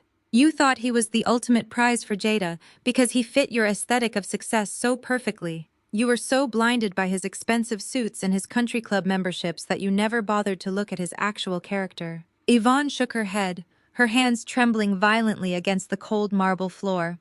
She did not want to hear it. She did not want to accept that the man she had elevated above her own flesh and blood was nothing more than a common criminal in a luxury car. But I was not going to let her look away. Because of your absolute desperation to steal Grandpa's legacy this morning. I continued my tone completely devoid of mercy. You legally took full ownership of those specific shell companies. You marched into the county clerk office and signed your name claiming those entities as your own personal property. But here's the thing about corporate structuring, Mom. When you assume ownership of a company, you do not just assume its debts. You legally assume its historical liabilities. I let that fact settle over her like a heavy, suffocating blanket. The air in the room felt entirely depleted. My accounting firm has a strict legal obligation to report massive financial crimes when we uncover them during an official audit, I explained. I cannot just ignore federal tax evasion when I see it plainly documented in the ledgers. So yesterday morning, I submitted a comprehensive report directly to the federal authorities. I triggered a massive multi-agency IRS investigation into those exact corporate entities. Yvonne let out a strangled, gasping sound. She brought her hands up to her face, her eyes wide with unadulterated terror. The concept of debt was frightening to her, but the mention of the IRS was absolutely paralyzing. In her elite social circles, debt could sometimes be hidden or negotiated. But federal tax fraud was a dirty, permanent stain that destroyed lives and ended in federal prison. The federal government is already auditing those shell companies. Mom, I stated flatly, refusing to offer her even a sliver of comfort. And because you are the legal owner of those entities as of 9 o'clock this morning, the IRS is not looking for Preston anymore. Their automated systems have already updated the ownership records. They are looking directly at you. The federal agents are going to come to your expensive penthouse. They are going to freeze your personal bank accounts. You are facing federal tax fraud charges and you volunteered for the position. Yvonne collapsed forward, resting her hands on the floor to keep herself from completely passing out. She was shaking so hard her pearl necklace rattled against her chest. She looked up at her wealthy friends, begging silently for someone to intervene, for someone to tell her this was all a terrible misunderstanding. But the prominent members of Atlanta Black elite simply looked back at her with profound disgust. Tax fraud was the ultimate social poison. The people she had spent her entire life trying to impress were now actively turning their backs on her, physically distancing themselves from her table, as if her ruin were a contagious disease. Jada was sitting frozen in her chair, her flawless makeup completely ruined by her tears. She looked at our mother on the floor, and then turned her head slowly to look at her husband. She expected Preston to do something. She expected the man she had married to step up and take responsibility for his own crimes. She expected him to defend her mother and protect their family from the catastrophic fallout. But Preston was not a hero. He was a coward who had built his entire existence on running away from the consequences of his actions. I watched Preston out of the corner of my eye. He realized that the walls were completely closing in on him. His fake crypto empire was exposed. His massive debts were public knowledge. And now the federal government was actively tearing apart his financial history. He knew that even though Yvonne was currently holding the legal bag, the investigators would eventually trace the original offshore transfers back to him. He was a cornered animal, and his only instinct was self-preservation. Preston slowly pushed his chair back, trying to make as little noise as possible. He did not look at his sobbing wife. He did not look at his mother-in-law, who was currently hyperventilating on the floor because she had just taken the fall for his federal crimes. He just kept his eyes fixed on the heavy oak doors at the back of the private dining room. I took a careful step backward, inching his way away from the table, hoping the chaos and the shock in the room would provide him with enough cover to simply slip away into the night. How was abandoning his wife and her family to burn in the fire he had started. It was the ultimate display of his true character. I did not turn my head to face him. I kept my posture perfectly straight, adjusting the cuffs of my tailored suit as I stared at the beautiful white orchids in the center of the table.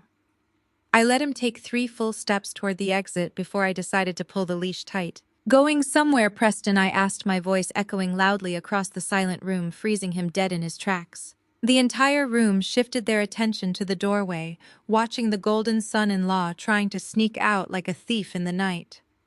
Preston froze, his hand hovering awkwardly in the air, his face entirely devoid of color. He looked like a deer caught in the headlights, completely exposed and utterly humiliated. "You might want to stay exactly where you are," I said finally, turning my head to look at him with a cold, calculated smile. "Because we are not finished yet. Jada is going to want to hear all about the Miami accounts." The name Miami hung in the air, suspended over the dining table like a thick, toxic cloud. Jada, who had been weeping into her hands just a few moments prior, suddenly dropped her arms. Her tear-streaked face snapped toward me. Her eyes were wide, red-rimmed, and completely frantic. She looked like a woman who had just survived a car crash only to realize she was standing on train tracks. "Miami?" Jada repeated, her voice coming out as a harsh, ragged whisper. "What do you mean, Miami accounts, Zuri? What is in Miami?" I kept my eyes locked on Preston. He was still frozen near the heavy oak doors, perfectly positioned to make a cowardly escape, but entirely paralyzed by the sheer terror of being completely exposed. His expensive tailored suit suddenly looked 2 sizes too big for him. He was a man who had run out of lies, and he knew I held the absolute unvarnished truth right here in my hands. I turned my attention back to my sister, allowing a small measure of cold reality to wash over her. When a fake tech millionaire realizes his crypto startup is violently tanking Jada, he does not just sit around and wait for the bankruptcy lawyers to knock on his front door. I explained, my voice steady and commanding. He starts looking for a life raft. He starts looking for a way to save his own skin while the ship sinks. And my shadow audit revealed exactly how Preston built his personal lifeboat. Jada shook her head, her diamond earrings swinging wildly. "But he lost the money," she stammered, her voice pitching higher with panic. "You just said he went bankrupt. You said he lost everything." I took a slow, deliberate step toward her. "I did not say he lost everything, Jada. I said the company went bankrupt. There is a massive difference between losing money in a bad market and deliberately hiding it from your creditors." Preston was not just making terrible crypto investments. He was actively, intentionally funneling the remaining capital out of his failing business and hiding it. I reached back into my thick, red-stamped dossier and pulled out a fresh stack of bank statements. These were not the corporate ledgers of our grandfather's stolen wealth. These were personal banking records. I laid them out on the mahogany table right in front of Jada. But the stolen investor money was not quite enough to fund his backup plan. I continued, making sure every wealthy guest in the room heard the absolute depth of his betrayal. Preston needed more liquid cash to build his safety net. So he started looking closer to home. "Tell me, Jada, when was the last time you actually logged in and checked the balances on your personal high-yield savings accounts?" Jada stared at me blankly. The question seemed to short-circuit her brain. She had never managed her own finances. Our mother Yvonne had always handled the money, and when Jada married Preston, she simply handed that responsibility over to him. She just swiped her platinum credit cards and trusted that the well would never run dry. "You mean the accounts Mom set up for me?" Jada asked, her voice trembling.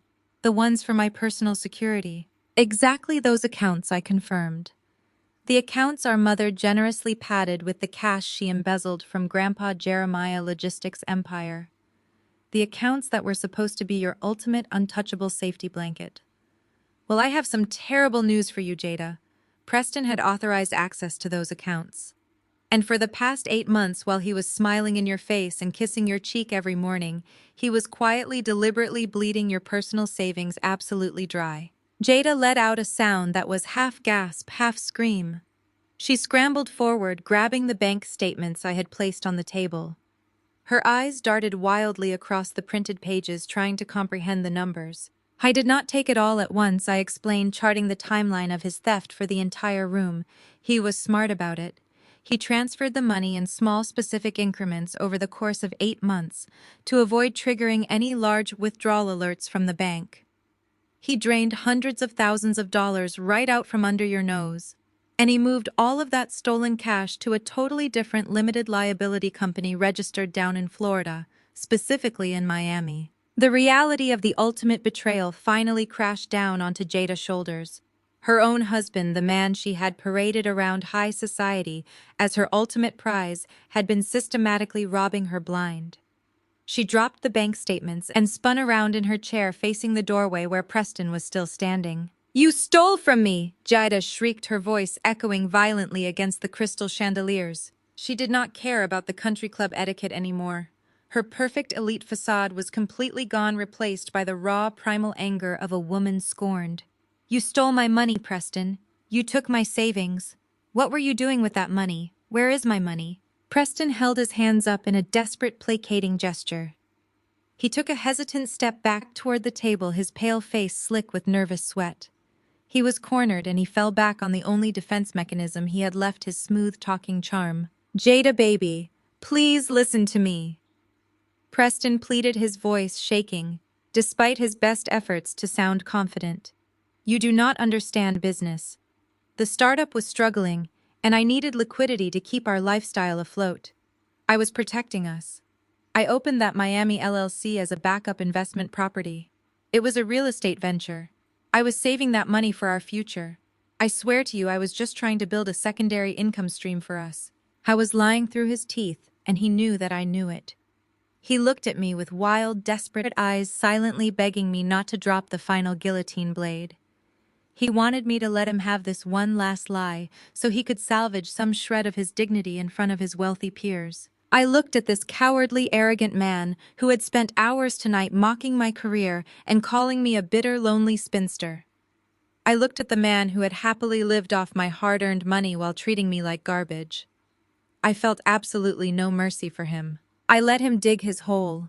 I let him spin his pathetic, desperate lie to his weeping wife. And then I reached into the very back pocket of my leather briefcase. I pulled out a single, thick, glossy photograph. It was an 8x10 high-resolution image captured by the private investigator I had hired to track the physical assets of his Miami shell company. I held the photograph face down in my hand, feeling the smooth texture of the photo paper against my fingertips. I walked over to Jada.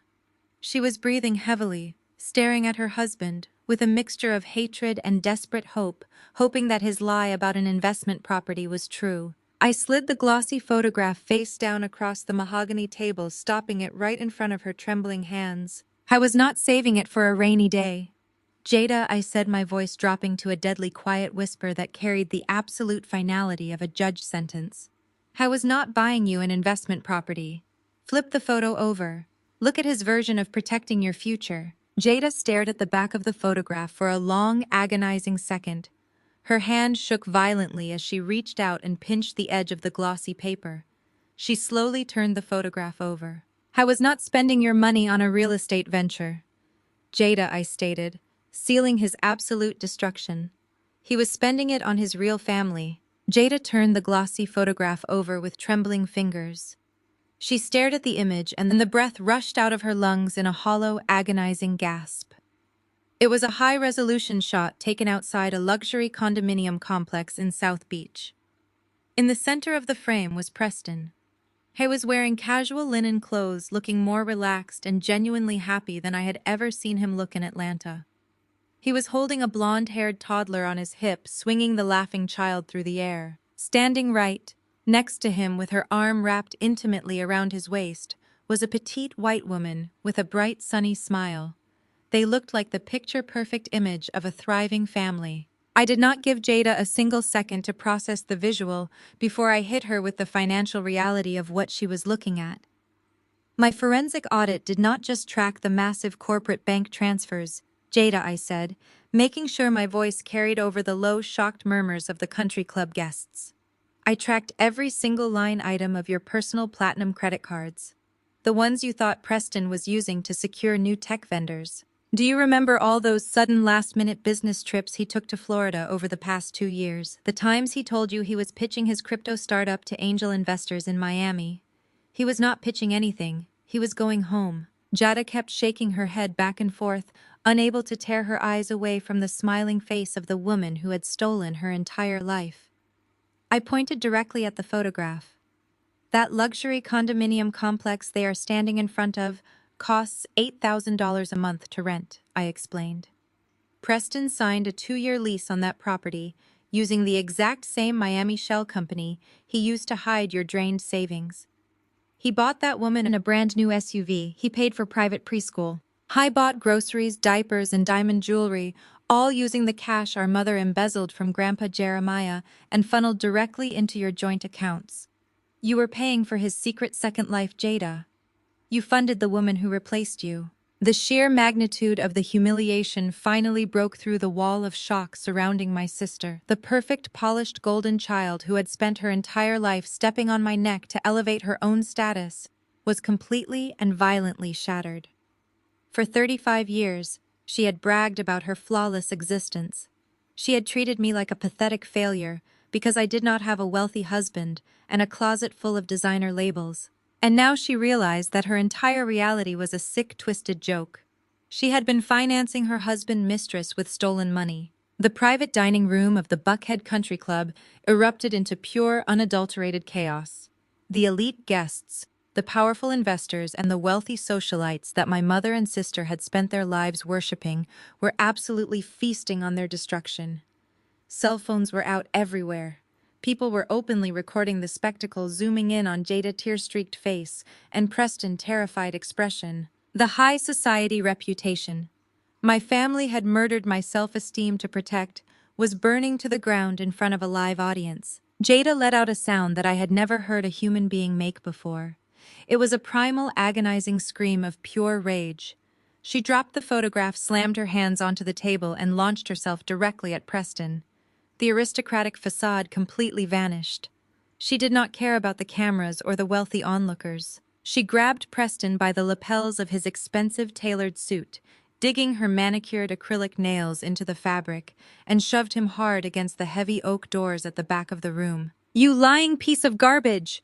Jada shrieked, her voice cracking with hysteria.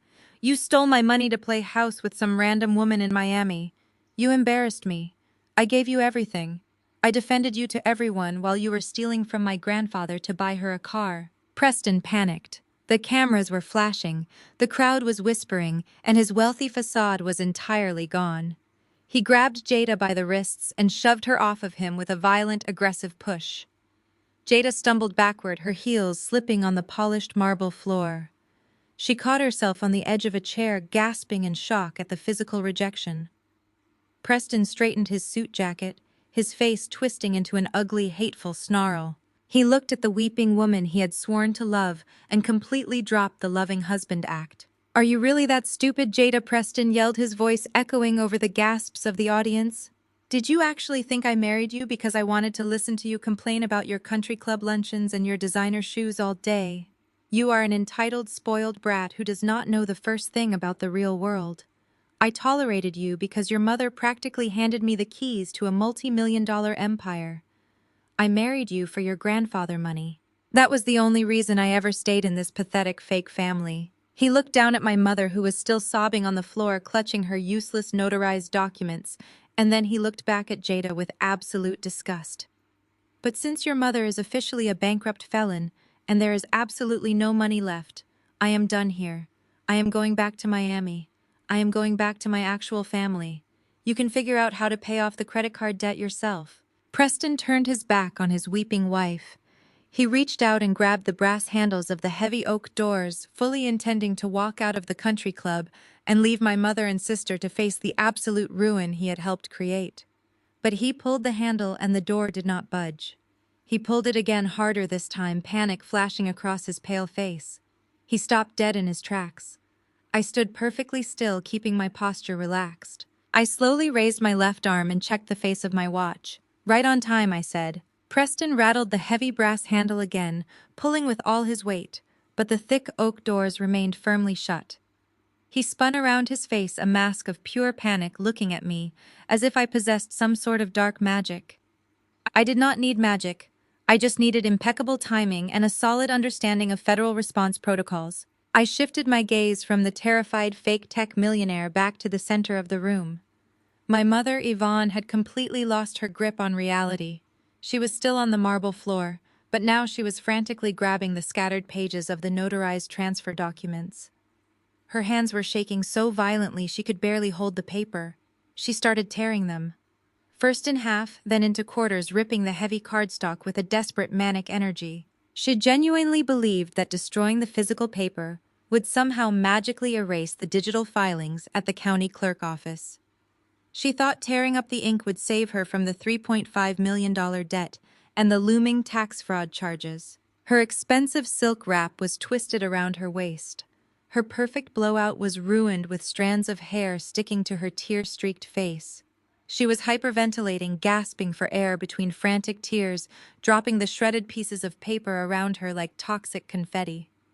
This was the woman who had spent 35 years demanding perfection from everyone around her. This was the matriarch who had shamed me for wearing practical suits and taking taxis. Now she was a sobbing mess on the floor of a country club dining room surrounded by the shredded evidence of her own greed. A few feet away, Jada was not faring any better. The glamorous golden child was completely shattered. She had collapsed into one of the heavy dining chairs, hugging her knees to her chest. Her flawless designer makeup was running down her cheeks in thick, dark streaks, ruining her expensive dress. She was surrounded by the absolute wreckage of her fake aristocratic marriage. The husband she had flaunted to high society had just publicly admitted he only wanted her for her grandfather money, and then tried to abandon her to go back to his secret family in Miami. Jada had spent her entire life stepping on my neck to make herself feel taller. She had gleefully driven the luxury car she stole from my driveway. Now she had nothing. No money, no husband, no status. She was just a broken woman crying in a room full of people who were actively recording her humiliation. I stood perfectly still amidst the absolute chaos. I did not gloat. I did not yell or rub it in their faces. I simply reached over to the table, picked up my crystal glass of sparkling water, and took a slow, refreshing sip. The contrast between my calm, absolute control and their hysterical destruction was stark. For decades, they had tried to convince the world that I was the unstable one. They had spun narratives about my depression and my inability to handle pressure. But looking at us now, the truth was undeniable. I was the rock. They were the ones built on sand. I glanced over at Grandpa Jeremiah. He was still sitting at the head of the table, his posture regal and unbroken. He was not looking at the shredded paper or the weeping women. He was watching the scene unfold with a look of grim, profound satisfaction. It was a harsh thing to watch your own daughter and granddaughter self-destruct, but Grandpa was a pragmatist. He knew that you cannot save a limb once the rot sets in deeply enough. You have to amputate to save the rest of the body. Tonight the cancer had finally been cut out of our family tree. He caught my eye and gave me a single slow nod of approval. We had done what needed to be done. We had protected the legacy he worked his entire life to build. The wealthy guests, the country club elites, the investors. Preston had tried so desperately to impress were all glued to the spectacle. They had stopped whispering and were just watching in stunned silence. Some still had their phones out recording the final moments of the Atlanta high society queen and her spoiled princess. This would be the gossip of the decade. Yvonne would never be able to show her face at another charity luncheon or gala again. Her social execution was absolute and permanent. Preston was still backing up against the heavy oak doors, pressing his shoulders against the wood like a trapped rat. He looked from me to Desmond, pleading silently for some kind of legal intervention, for a backdoor escape from the nightmare he had created. But Desmond just adjusted his glasses and offered a cold, unsympathetic stare. Suddenly, a loud, authoritative knock echoed from the other side of the heavy oak doors. The sound cut through Yvonne, frantic tearing, and Jada, loud sobs. Preston jumped forward as the brass handles finally turned from the outside. The heavy doors swung open wide, pushing Preston out of the way. But it was not the country club security returning to escort me out. It was not the valet or the restaurant manager coming to restore order to the private dining room. Walking into the space with purpose and absolute authority were 4 uniformed officers from the Atlanta Police Department. Their silver badges caught the light from the crystal chandeliers overhead. And stepping in right behind them, commanding the room with chilling precision, were 2 federal agents in sharp, dark suits. The heavy brass handles of the oak doors turned forcefully from the outside, Preston stumbled backward as the massive wooden doors swung open wide, pushing him awkwardly out of the way. He expected to see the country club manager, or maybe an annoyed valet coming to investigate the screaming. Instead, he found himself standing face to face with 4 uniformed officers from the Atlanta Police Department. Their silver badges caught the light from the crystal chandeliers, and the heavy-duty tactical belts around their waists brought a stark, harsh reality into the opulent dining room. Stepping in right behind the local police were 2 federal agents. They wore sharp, dark suits and carried an air of absolute, undeniable authority. Through the floor-to-ceiling windows behind them, the red and blue flashing lights of multiple squad cars illuminated the valet driveway, casting an eerie strobing glow over the pristine white tablecloths. The entire country club dining room froze. The wealthy investors, the socialites, and the elite executives who had been eagerly recording the family drama on their phones suddenly lowered their devices. This was no longer just a juicy piece of high society gossip or a dramatic family argument over a birthday dinner. This was a coordinated federal raid. The lead federal agent, a tall, imposing man with a stern expression, stepped directly into Preston's personal space. He asked Preston to confirm his identity. Preston tried to puff out his chest, trying to summon that arrogant tech entrepreneur persona that had worked for him all evening, but his voice came out as a pathetic, high-pitched squeak. He nodded weakly. The agent did not hesitate. He informed Preston that he was being placed under arrest for massive federal tax evasion, wire fraud, and the operation of fraudulent corporate shell entities. Preston's pale eyes darted frantically around the room. He looked at the wealthy investors he had been courting all evening, the men he had tried to impress by mocking my career. But they were already turning their backs, treating him like a highly contagious disease. In a moment of pure absolute desperation, Preston turned his panicked gaze toward the head of the mahogany table. He looked at Desmond. "Desmond, you have to help me." Preston begged, his voice cracking as he reached a trembling hand toward the lawyer. "You are the family attorney. You have to represent me. Tell them this is a huge mistake.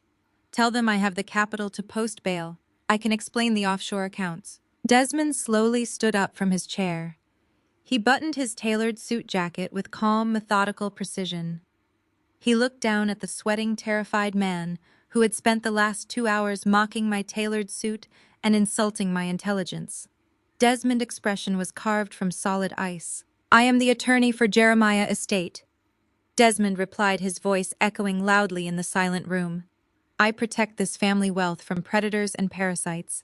And as a strict professional rule, Preston, I do not represent criminals." The sharp metallic click of the handcuffs locking around Preston's wrists sounded like a gunshot. The police officers firmly spun him around, pressing his hands against the small of his back. The white knight of the family, the man my mother had worshipped as the ultimate symbol of success, was now just a sweating, crying suspect in a federal fraud case. But the authorities were not finished. While the local police secured Preston and began marching him out toward the flashing lights in the driveway, the lead agent turned his attention to the center of the room. He walked slowly toward the table where my mother and sister were surrounded by the shredded pieces of the fake power of attorney documents. Yvonne scrambled backward on the marble floor, her expensive silk wrap hopelessly tangled around her legs. She held her hands up defensively as the agent looked down at her. "Yvonne and Jada," the agent announced, projecting his voice so there was absolutely no ambiguity. "We have warrants for your arrest." My mother let out a loud, dramatic gasp, pressing her hand to her chest. "Arrest? For what? I am a victim here. My son-in-law is the one who committed the tax fraud. He lied to us. I did not do anything wrong. I am just trying to protect my sick father." I stepped forward, leaving my spot next to Grandpa Jeremiah. I looked down at the woman who had spent my entire life trying to make me feel small. "That is not entirely true, Mom," I said, keeping my voice perfectly level. "You see, when you and Jada decided to steal my Audi, you made a very specific logistical error. You forged my signature on a state-issued vehicle title, and then you filed that fraudulent document across state lines. That is not just a simple family dispute over a birthday gift. That is federal wire fraud." Jada let out a loud, piercing wail. She grabbed the edge of the dining table, her knuckles turning white as she realized her joyride in my luxury car was about to cost her her freedom. Furthermore, the federal agent continued seamlessly taking over the explanation from me. The United States Attorney Office received a highly detailed forensic audit yesterday morning. It contained undeniable, irrefutable evidence of systematic elder financial abuse and grand larceny. We have the bank records proving you embezzled hundreds of thousands of dollars from commercial operating accounts over the past 8 months. Yvonne's mind completely snapped. The reality of federal prison was staring her directly in the face, and her shattered brain simply refused to accept it.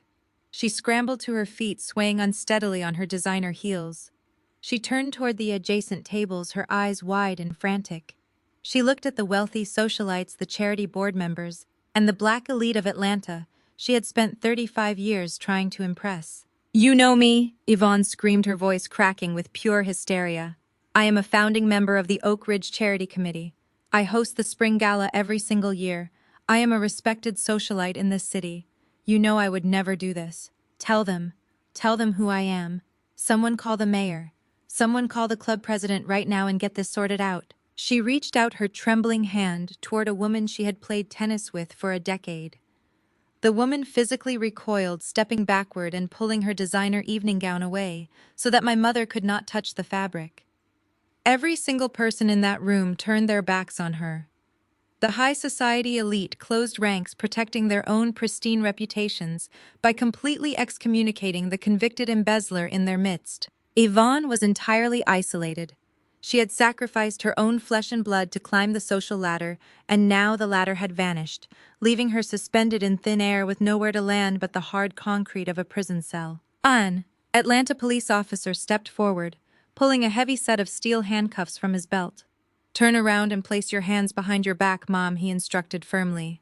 Yvonne collapsed against the mahogany table, weeping hysterically as the cold steel locked around her wrists. The matriarch who had ruled our family with an iron fist of conditional love and toxic manipulation was finally completely powerless. All her lies, all her perfectly crafted narratives, all her arrogant posturing had led her exactly here. I looked down at Jada. The golden child was entirely broken. Her flawless facade was gone. She was covered in smeared makeup, her expensive designer dress stained with spilled wine, and her husband was currently sitting in the back of a squad car. When the second police officer approached her with handcuffs, Jada completely lost whatever remaining shred of dignity she possessed. She fell heavily onto her knees on the cold marble floor.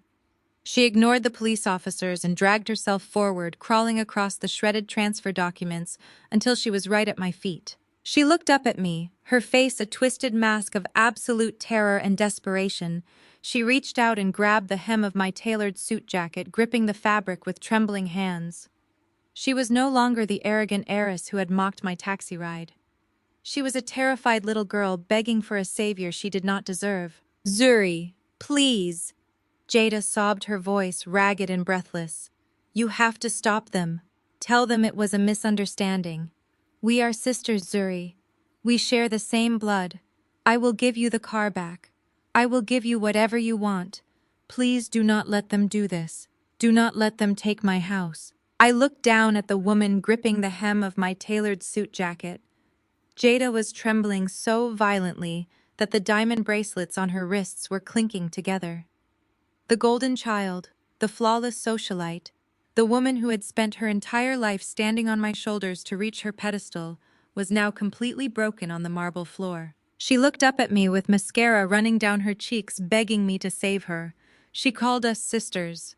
She invoked the same blood she had gladly poisoned for 35 years just to get a laugh out of her wealthy friends. "Your house?" I asked, my voice dropping to a calm, quiet register that forced her to stop sobbing just to hear me. I reached down and gently but firmly pried her manicured fingers off the fabric of my suit. I took a step back, putting physical distance between my hard-earned reality and her shattered illusion. "Less than 45 minutes ago, Jada," I reminded her, "you were sitting in that chair laughing at me. You and your fraud of a husband mocked me because I arrived in a yellow taxi. You thought it was hilarious that I was just a bitter, lonely accountant. You wore my stolen car like a badge of honor. And now, because the federal government is standing in the room, you suddenly remember that we share a mother. Jada let out a pathetic whimpering sound, reaching her hands out toward me again, but I held up my palm, stopping her dead in her tracks. I reached into my leather briefcase one last time.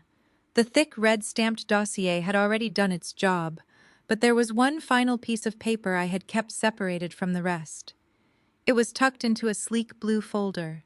I pulled it out and held it up under the warm glow of the crystal chandeliers. "You are begging me not to let the federal government take your house."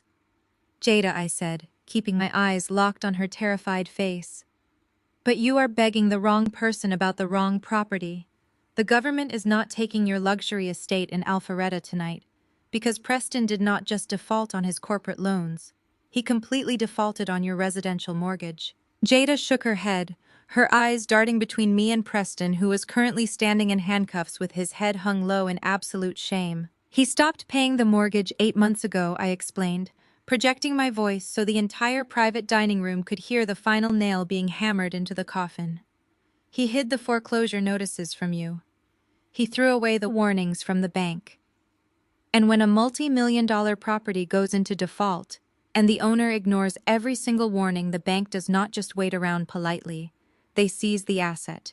I walked over to the mahogany table and dropped the blue folder right next to the shredded remains of my mother fake power of attorney. "The bank officially foreclosed on your perfect mansion 30 days ago," I stated, watching the last spark of hope completely die in my sister's eyes. "The property was seized and put up for a private commercial auction yesterday morning. It was a closed bidding process for pre-approved real estate investors.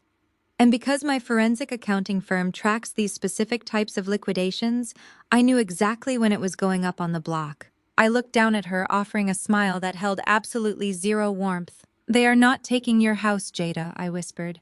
"I am taking my house. I bought the foreclosed property at auction yesterday morning. I paid in full with clean, untraceable cash through one of my corporate entities. Preston does not own it. You do not own it. I hold the deed." Jada let out a sound that was barely human. It was a suffocating, breathless gasp of absolute devastation. She slumped backward onto the marble floor, wrapping her arms around her knees as the final pillar of her fake aristocratic life collapsed into dust. She was homeless. The luxury estate she had used to host her elite charity luncheons, the mansion she had flaunted on social media every single day, now legally belonged to the sister she had mocked and marginalized her entire life. "I am the legal owner of that property," I continued, my voice ringing with cold, absolute authority, "which means you are currently trespassing on my real estate. You have exactly 24 hours to get your designer bags, your imported shoes, and whatever is left of your dignity off my property. And before you leave, you will drop the keys to my Audi on the kitchen counter. If you are not completely moved out by tomorrow evening, I will have the county sheriff drag you out for trespassing." The execution was flawless. There was nothing left to argue. There were no more lies they could spin, no more fake documents they could forge, and no more wealthy friends they could manipulate for sympathy. They were completely and totally ruined. The lead federal agent gave a sharp nod to his partners. "It is time to go," he announced, breaking the stunned silence in the dining room. The local police officers grabbed Preston by the arms and began marching him toward the heavy oak doors. Preston did not struggle. He did not try to look back at his wife or defend his honor. He just kept his head down, staring at his expensive leather shoes as he was paraded through the country club. The elite investors he had tried to scam earlier in the evening actually stepped back, pulling their chairs out of the way to avoid being anywhere near him. Another officer pulled my mother to her feet. Yvonne was completely catatonic. The shock of the $3.5 million debt, the looming federal tax fraud charges, and the absolute destruction of her social standing had completely broken her mind. She stumbled forward, her hands cuffed securely behind her back, her expensive silk wrap dragging pathetically across the floor. She looked around the room one last time, searching the faces of the Atlanta black elite for a single drop of pity. But the country club guests just stared back with cold, unforgiving eyes. They were a community built on pristine reputations and financial stability. Yvonne had brought federal agents and fraud charges into their sanctuary. She was dead to them.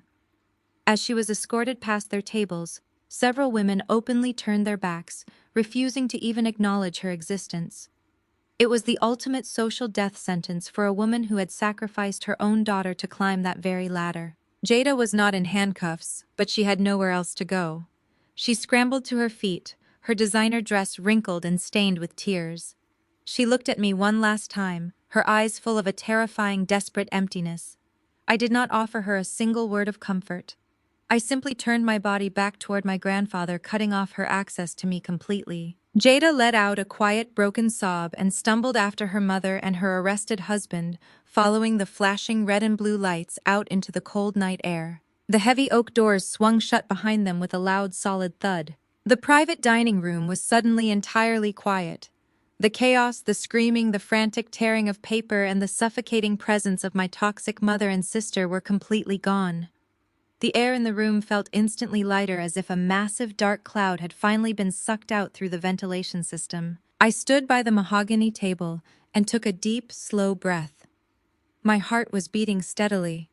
My hands were perfectly still. I looked at the beautiful white orchids in the center of the table and realized that for the first time in 35 years, I was not carrying the heavy, crushing weight of their expectations or their abuse. I was completely free. Grandpa Jeremiah leaned back in his leather chair and let out a long, satisfied sigh. Desmond calmly closed his sleek black briefcase and adjusted his cuffs, looking as though he had just finished a routine day at the office. The wealthy guests at the adjacent tables slowly began to return to their meals. Their voices hushed and respectful as they processed the absolute masterclass in vengeance they had just witnessed. From the shadows near the kitchen entrance, the manager of the country club slowly emerged. He was a tall man in a pristine tuxedo, but right now he was sweating profusely. He approached our table with hesitant, careful steps, his hands trembling slightly as he clutched a leather billfold. He looked at the shredded papers on the floor, the spilled wine, and then up at Grandpa Jeremiah with an expression of sheer terror. "Excuse me, sir," the manager stammered, his voice shaking as he bowed his head slightly. "I am so sorry for the interruption, but I wanted to ask if you and your guest would like the check now, or if I should have the kitchen prepare the next course." The manager stood there trembling, clutching the leather billfold to his chest. He looked absolutely terrified. He had just watched 3 of his most prominent club members get hauled away in handcuffs by federal agents, and now he was nervously asking if we wanted to settle the bill or if the kitchen should start preparing the dessert course. Grandpa Jeremiah did not even blink. He reached out and gently waved his hand, dismissing the manager and his anxiety with the calm, unshakable authority of a man who had seen far worse storms than this. "We will skip the check for now," Grandpa said, his deep voice steady and warm. "But you can send someone to sweep up this shredded garbage on the floor. And while they are doing that, I want you to bring us a bottle of your finest vintage bourbon. The $500 reserve you keep in the back. Leave the bottle and 3 glasses." The manager nodded frantically, visibly relieved that he was not about to be reprimanded or dragged into the mess. He bowed his head respectfully and practically sprinted back toward the kitchen doors, eager to fulfill the order and escape the room. I sat back in my chair, letting the quiet ambiance of the dining room finally settle over me. For the first time in my entire life, I was sitting at a dinner table with my family, and I did not feel a single ounce of anxiety. The crushing, suffocating weight of my mother and her impossible expectations was completely gone. The constant irritating hum of my sister's arrogant bragging had been permanently silenced. The toxic elements that had infected our family tree for decades had been surgically and legally removed. I looked over at Desmond. The brilliant corporate attorney was calmly snapping the brass locks of his sleek black briefcase shut. He caught my eye and offered a rare, genuine smile. It was the look of pure professional respect between 2 people who had just executed a flawless checkmate.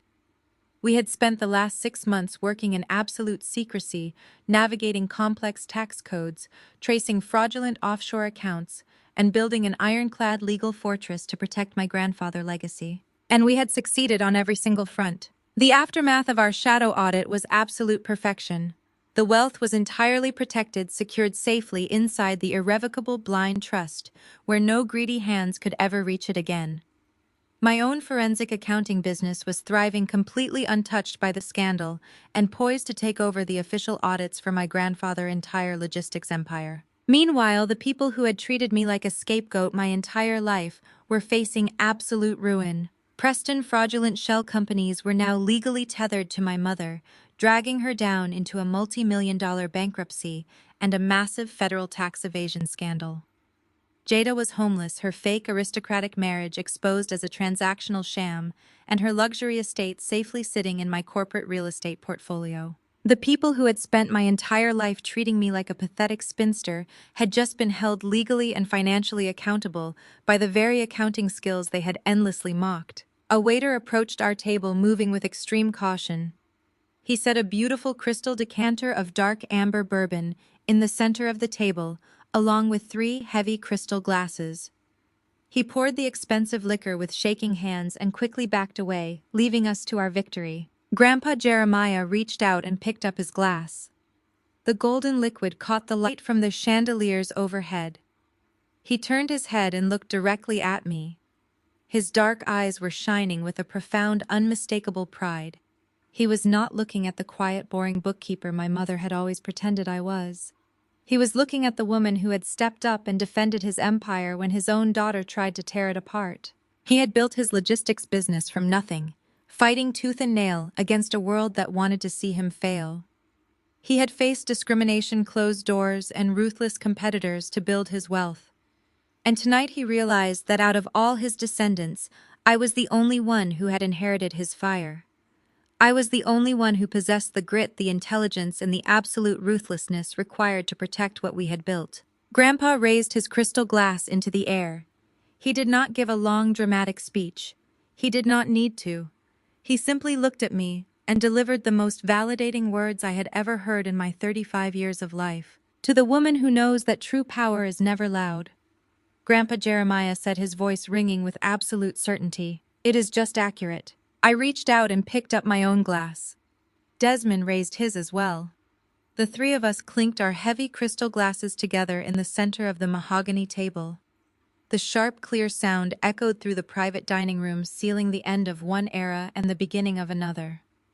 The bourbon was smooth and burned slightly on the way down, a perfect, warm reflection of the night events. I slowly stood up from my chair and walked over to the massive floor-to-ceiling windows that overlooked the country club driveway.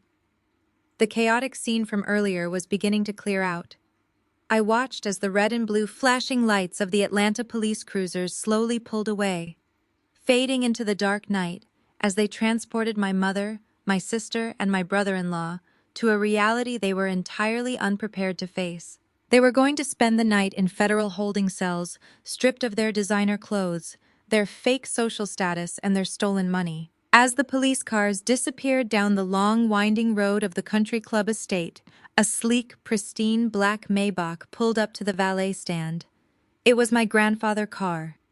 The valet rushed forward to open the rear doors, standing at attention with the utmost respect. I stood there looking through the glass, feeling a quiet, powerful smile spread across my face. I thought about the battered yellow taxi I had stepped out of just 2 hours ago. I thought about the valet hesitating to open my door and my sister mocking my arrival.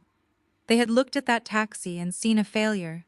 They had looked at me and seen a victim. But standing here now, looking down at the immaculate luxury car, waiting to take us home, I realized a fundamental truth. I would never need to take a taxi to a family dinner ever again. I would never need to shrink myself to make my mother comfortable. I would never need to bite my tongue to protect my sister's fragile ego. I had walked into this room as the family scapegoat, but I was walking out as the sole trustee of a multi-million-dollar empire. I had systematically dismantled the people who tried to destroy me, and I had done it without raising my voice a single time. I held the deeds to the properties. I controlled the operating capital. I commanded the total respect of the men who truly mattered. I turned away from the window and walked back to the table, picking up my leather briefcase. It felt significantly lighter now that the heavy red-stamped dossier had been deployed. I walked out of the private dining room shoulder to shoulder with my grandfather and his attorney, leaving the shredded lies of my toxic family behind on the marble floor. I was Zuri, I was a forensic accountant, and I officially held the keys to the kingdom. Looking back at the absolute wreckage of that night in the country club, the greatest lesson I ever learned is that true power never needs to shout. For 35 years, I let my mother and sister dictate my worth because I was conditioned to believe that blood demanded unconditional loyalty, even when that blood was entirely toxic. I thought keeping the peace meant swallowing my pride and accepting their constant disrespect. But a peace built on your own suffering is just a prison in disguise. When dealing with manipulative people who only value status and false appearances, emotional arguments will never save you. They will simply twist your tears and use your anger to paint you as the unstable villain. The only way to defeat a narcissist is with undeniable, irrefutable facts and cold, hard boundaries. I learned that you absolutely cannot heal in the same environment that broke you, and sometimes the most profound act of self-love is walking away and letting destructive people suffer the natural consequences of their own insatiable greed. You do not owe your success to the people who mocked your struggle. You owe it to yourself to protect your peace, your assets, and your future. My grandfather taught me that family is not just about who shares your last name or who shows up for a fancy dinner. It is about who respects your boundaries and who stands by your side when the truth finally comes out. Have you ever had to cut ties with toxic family members to protect your own sanity and financial security? Tell me exactly how you found the courage to finally walk away in the comments below. If my journey resonated with you, please hit the like button and subscribe to the channel for more stories about reclaiming your power. Remember, your worth is never defined by those who are too blind to see it.